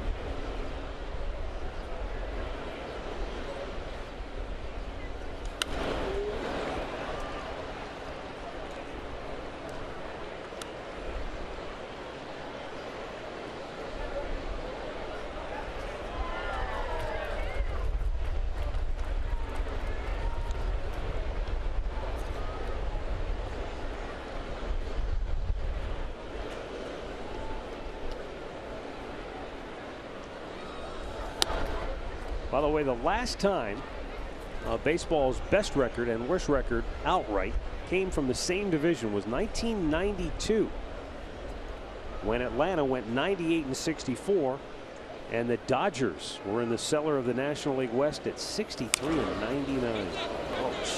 Jason Kipnis with a terrific effort. He gave everything he had. He had no more steps to go, and he just laid out to reel it in for out number 2. Boy, he timed that jump beautiful. That was right at the last minute. He goes out and that glove goes up and it's right into the outstretched webbing of that glove and makes a beautiful catch to put him away. Didn't have any more to give, but he gave it all there and made a nice play.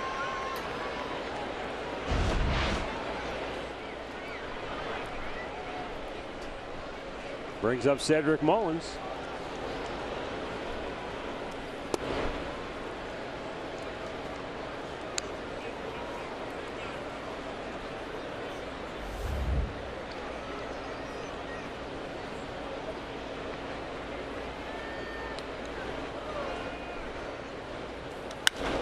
There's a fly ball to right center field. Back is Allen. Still going back, and it's gone. Cedric Mullins' first major league homer. And the Baltimore lead is now 4-2. And the bugaboo of inconsistency continues to plague Neil Ramirez. Well, he smoked that ball. He put a really good swing. Let's look at the pitch, the location. It's a fastball. It's right there. The Orioles have had 2 pitches that they've been able to that were pretty much down the middle, and they took advantage of it. That's how their 4 runs have scored. A 3-run homer and this solo shot there. So now it's going to make it a little tougher to come back. But that young man continues to impress. Switch hitter, put a good swing on it. And that's his second hit today, and he scored 2 runs.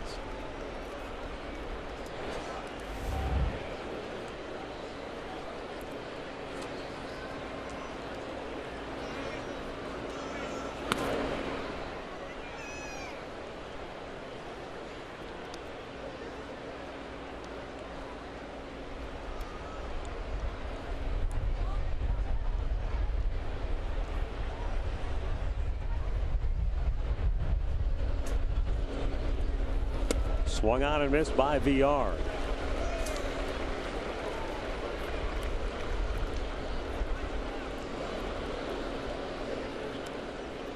Three of the 4 Baltimore runs scored have come from the top 2 spots in the lineup. VR dances out of the way. It's 2-2.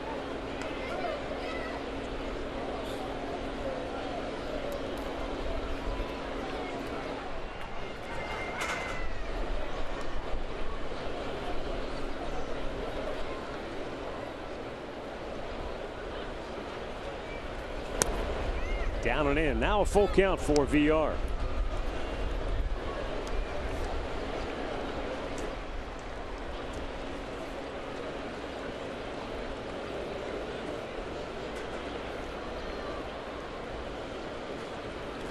On a play. Boy, the Oakland A's right now are like a runaway freight train going downhill.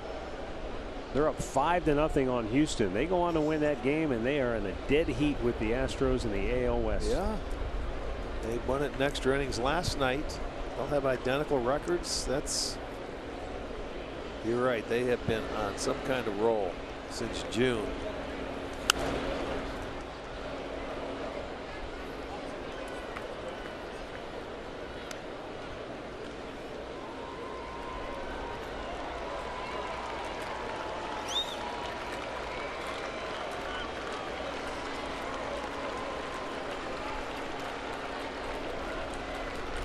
Another 3-2 offering from Neil Ramirez. And that's whack fouled on the right side. Now Cedric Mullins, the rookie outfielder, with a drag bunt single and a run scored in the third, and now his first major league home run here in the 8th. And it's 4-2 Baltimore. And a walk for VR.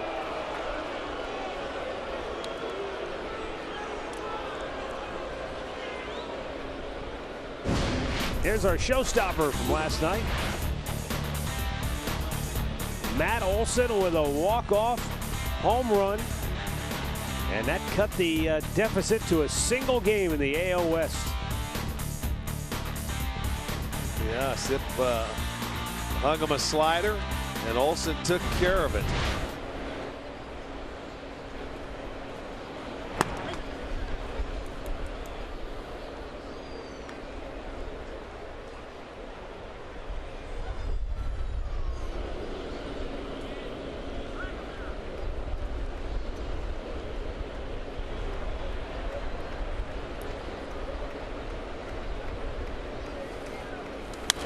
Foul back out of play. The crazy thing for Houston is that they've been better on the road than they have been at home. Yes. They went into today, even with the loss last night, 41-19. Only the Red Sox have more road wins in all of baseball, but the 19 road losses are the fewest.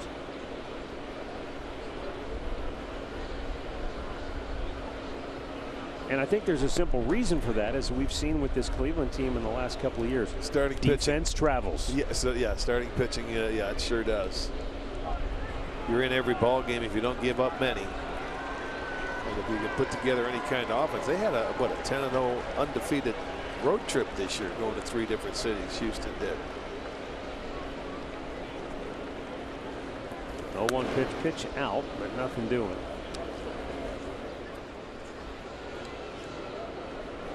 VR has stolen 15 out of 17 on the year.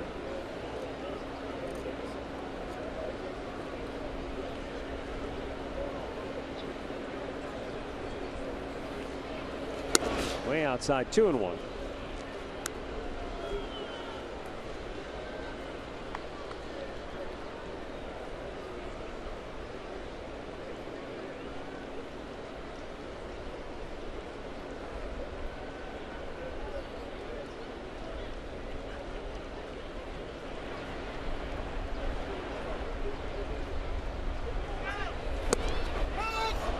Strike is called, and a stolen base for VR.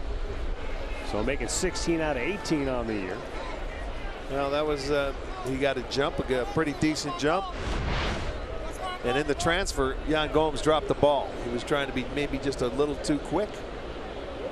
So he does not draw a throw. So there's another runner in scoring position, although be it 2-2 count, 2 outs.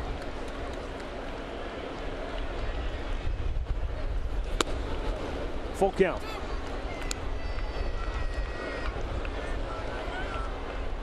Oliver Perez getting loose for the Indians.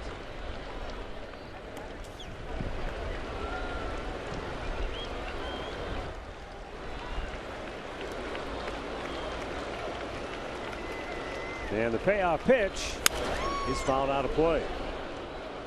Hopefully they'll be able to secure that home run ball for Cedric Mullins, because there's nothing like the first time. And I was talking to Jim Thome just the other day about the first home run he hit in the major leagues, and his eyes got wide and he started smiling. You never forget that. That first one holds a special place. Well, you see the bullpens aren't out there anymore, where they may be able to do some help for him. Oh, they got it. Oh, they did? Yep. Okay. I was watching.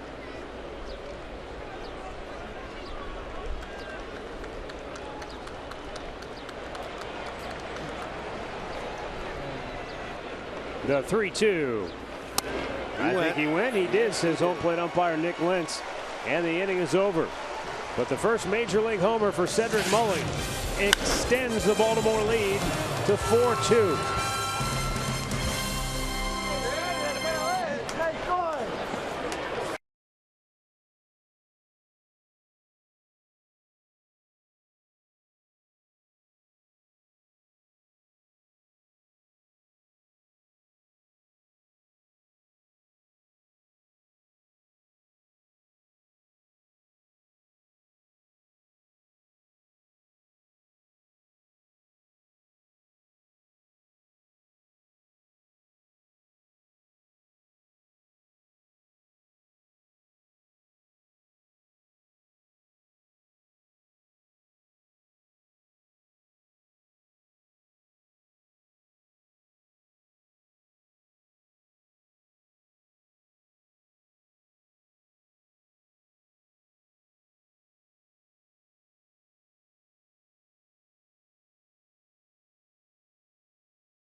Live, presented by Conrad's Tire Express and Total Car Care, coming up after the ball game. Alan Jensen will have the highlights. Andre will have reaction from the clubhouse. Indians down 2, bottom of the 8th inning. Jason Kipnis to lead it off. Alex Cobb pitched 5 one-hit shutout innings, gave up 2 runs in the 6th, and then got out of a big jam in the 7th inning with a double play ball. Indians have hit into 2 double plays today.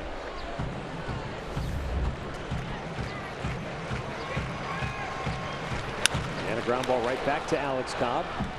And he has now pitched a season high 7 1/3 innings.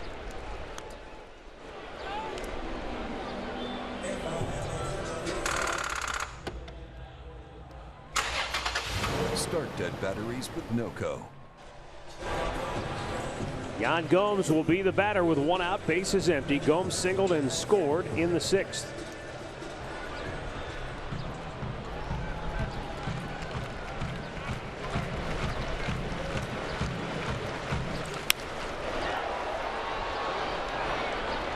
And the catch is made.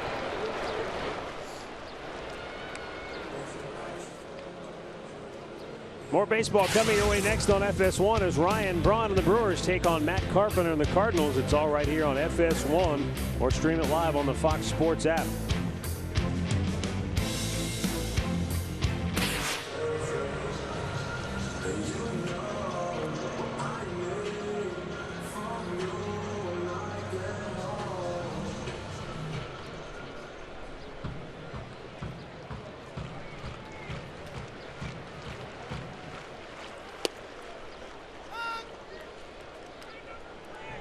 Greg Allen, who singled and scored in the 6th inning.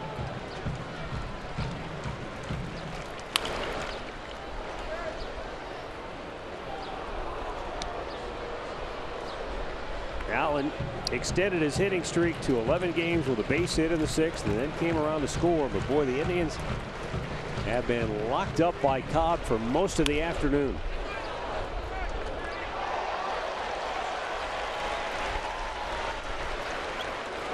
He last pitched 9 innings 6 years ago. Well, he's doing it at a clip of like Kluber would. He's at 84 pitches here. And you're in the 8th inning with 2 outs. I mean, when you see a line like Alex Cobb's today, you rarely, I mean rarely see something like this. That total for outs on 3 pitches or less is now up to 17. That's unbelievable. 3 strikeouts and 1 walk. 2 double play balls.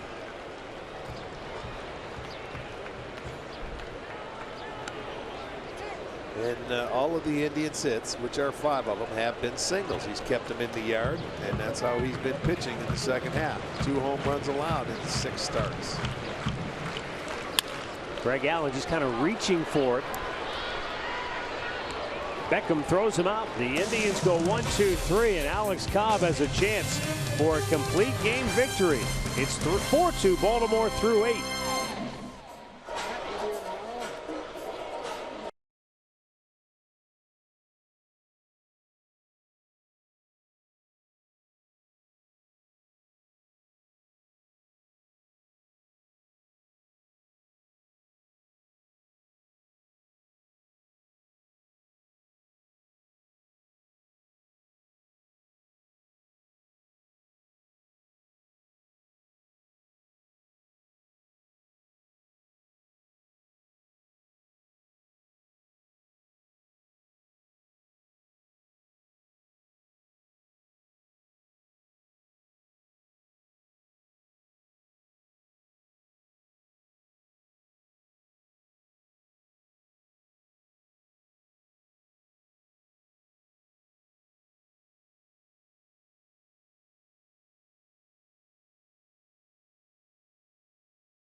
Broadcast is presented by authority of the Cleveland Indians and may not be reproduced or retransmitted in any form.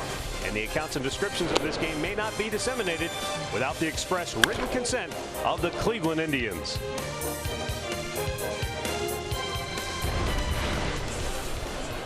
Ninth inning, 4-2 Baltimore. And the new pitcher is Dan Otero.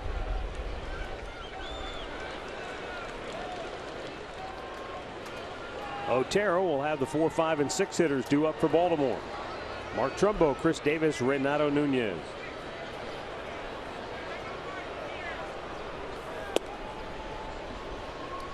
Fastball misses inside, ball 1. Baltimore with just 4 hits on the day, Matt, but they have taken advantage of it. Boy, two home runs, a 3-runner, and a solo shot.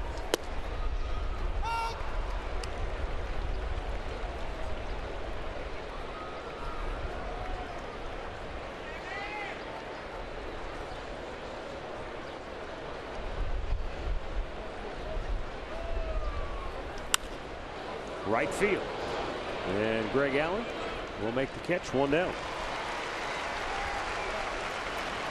A couple anniversaries to announce here today. Mary Jane and Andy Pucella in South Euclid celebrating their 56th wedding anniversary. And Bill and Dallas Schubert celebrating their 22nd anniversary. Congratulations.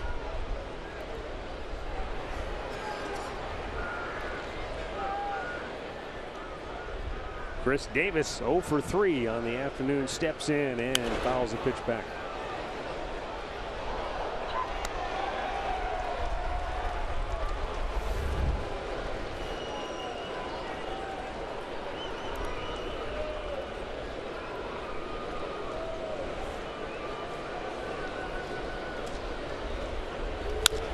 And a bouncing ball to first. Eric Gonzalez with the underhand flip for out number 2.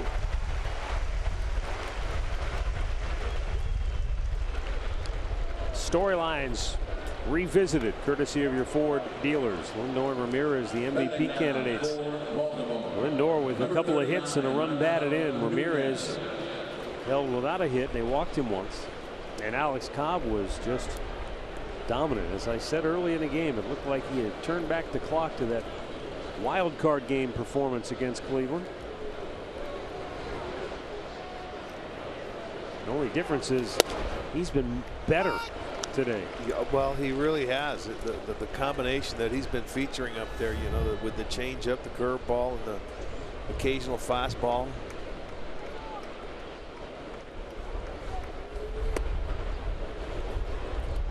This is an Indians team too offensively that can foul off a lot of pitches, make you work, get you deep into counts. Certainly not today because he's been right on target.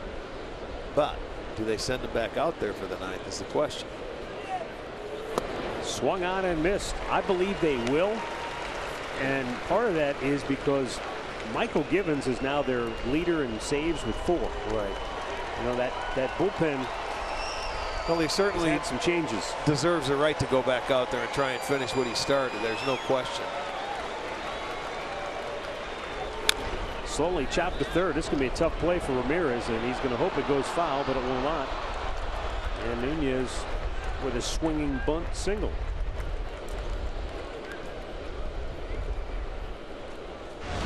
Well, there's nothing you can do. We've seen Ramirez the other day, or our last homestand, let this ball go, but this one had too much of the grass. It never caught the edge of the grass and kicked foul. So that'll be an infield single for Nunez. So 5 hits now for Baltimore.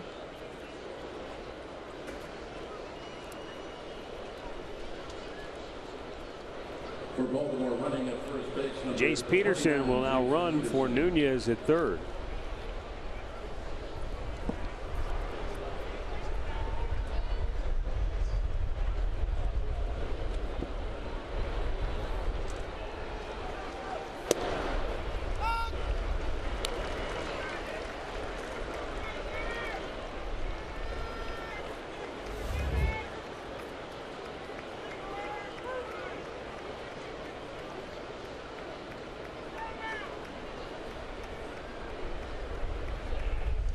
And a foul back.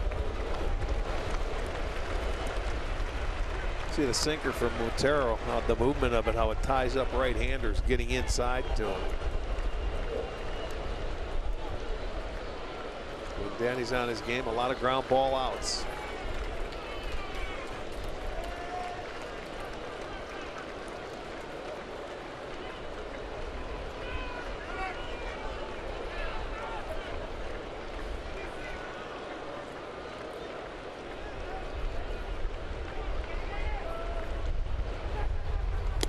He went upstairs and struck him out to end the inning. Bottom of the ninth, last chance for Cleveland. They're down 4-2.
Alex Cobb is going for a complete game victory.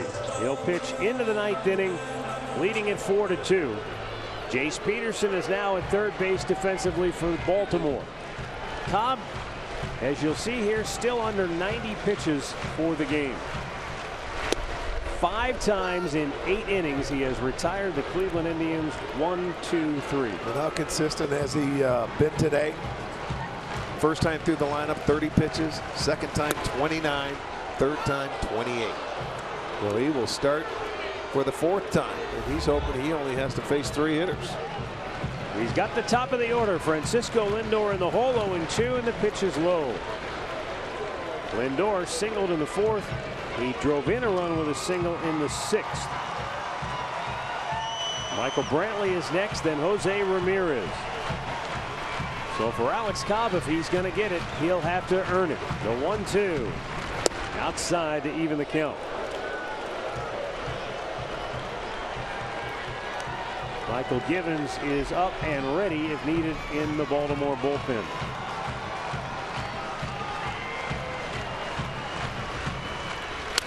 Broken bat, it gets by Cobb, but VR is there, and he got him one away.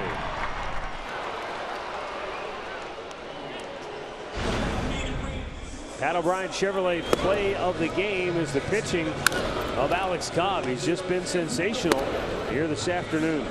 Yeah, I mean, when you see guys go through lineups like that, like he has carved his way through it, I mean, it's a treat to watch. And soft contact, making the pitches when you have to. He has been on point today, and he wants this one badly.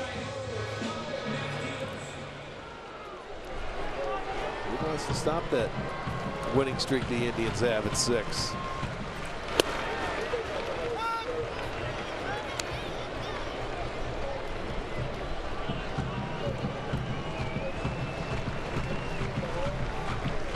The 0-1. And Brantley with another weak ground ball, and this has been the story of the game for Alex Cobb. 2 down.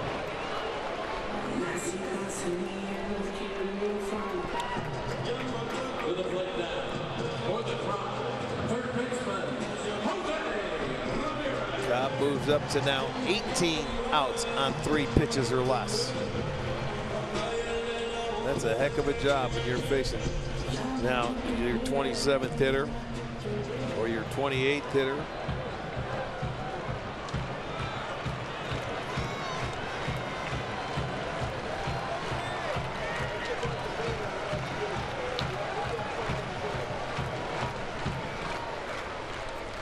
Down low. Jose Ramirez 0 for 2 with a walk.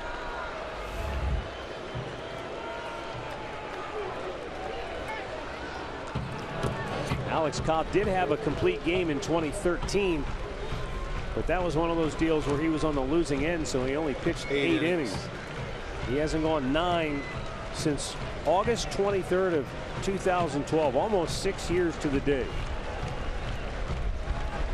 And he's 1 out away from a complete game win.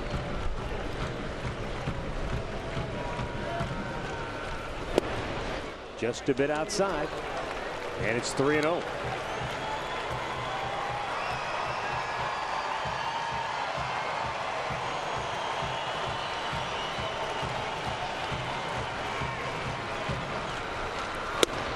Ramirez taking all the way. It was a fastball. 3-1. Should he walk him? It would be interesting to see what Buck Showalter does then. Oh, he'll go to Givens, I would think. He's going to let him go until he gets a guy on base. That would be my question. Nice little changeup. So he's back into the count, 3-2. This is only his 2nd full count of the day. And he did walk one guy. That was it. His 100th pitch of the afternoon. There's a ground ball to short. Beckham backhands it, and the Baltimore Orioles beat the Cleveland Indians by a final score of 4-2.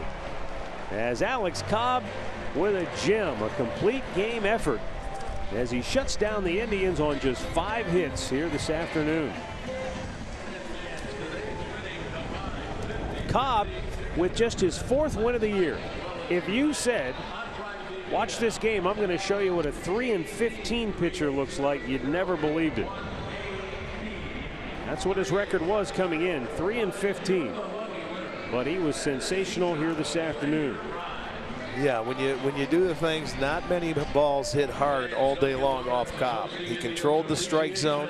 He kept the barrel of the bat off the ball. And I'll tell you what, you're right. You don't see too many pitching performances like that. And he completes his game, as you mentioned, for the first time in 6 years, a 9-inning complete game. Yeah. And to do it against the Indians, they stopped that winning streak. That was really a fine performance by Alex Cobb. There's no question about it. Stops the Indians' 6-game win streak as the Tribe is now 70-52 on the year, and Baltimore is 37-86.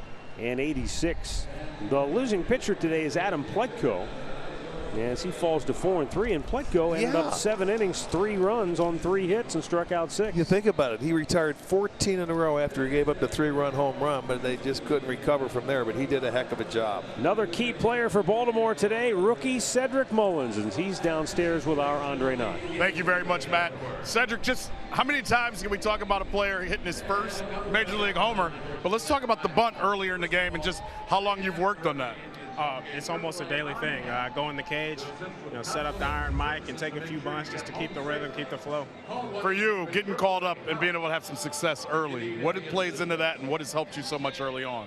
All the coaching staff, being able to come up and be around a great staff, a great group of guys, and just to be able to keep my composure, that's been the biggest help to my success. All right, let's talk about the home run. I got a couple questions on that. What does it feel like to say that you had your first Major League homer? It feels awesome. I felt like I sprinted around the bases, and to be able to hit it in what felt like a crucial spot, it was huge for the team. Now, what will you do with the ball? With the ball? Yes. Oh, if I ever see it, that's the first thing. But you got to case that one for sure. That's an amazing moment. As you guys go through this season, obviously it's a year that you guys aren't going to brag about, but for you, what does it mean to get up here and to be able to have some experience and have some success? It's huge, to come up with, opportunity sitting right in my face. I just want to make the most of it. Cedric, we appreciate the time. Congratulations on a great game today. Back to you guys. Thank you, Andre. Congratulations to Cedric Mullins and the Baltimore Orioles for a win over the Indians here today in Cleveland. The series finale will come tomorrow afternoon here in Cleveland. For those of you watching on FS1, we now send you to Kevin Burkhardt in Los Angeles.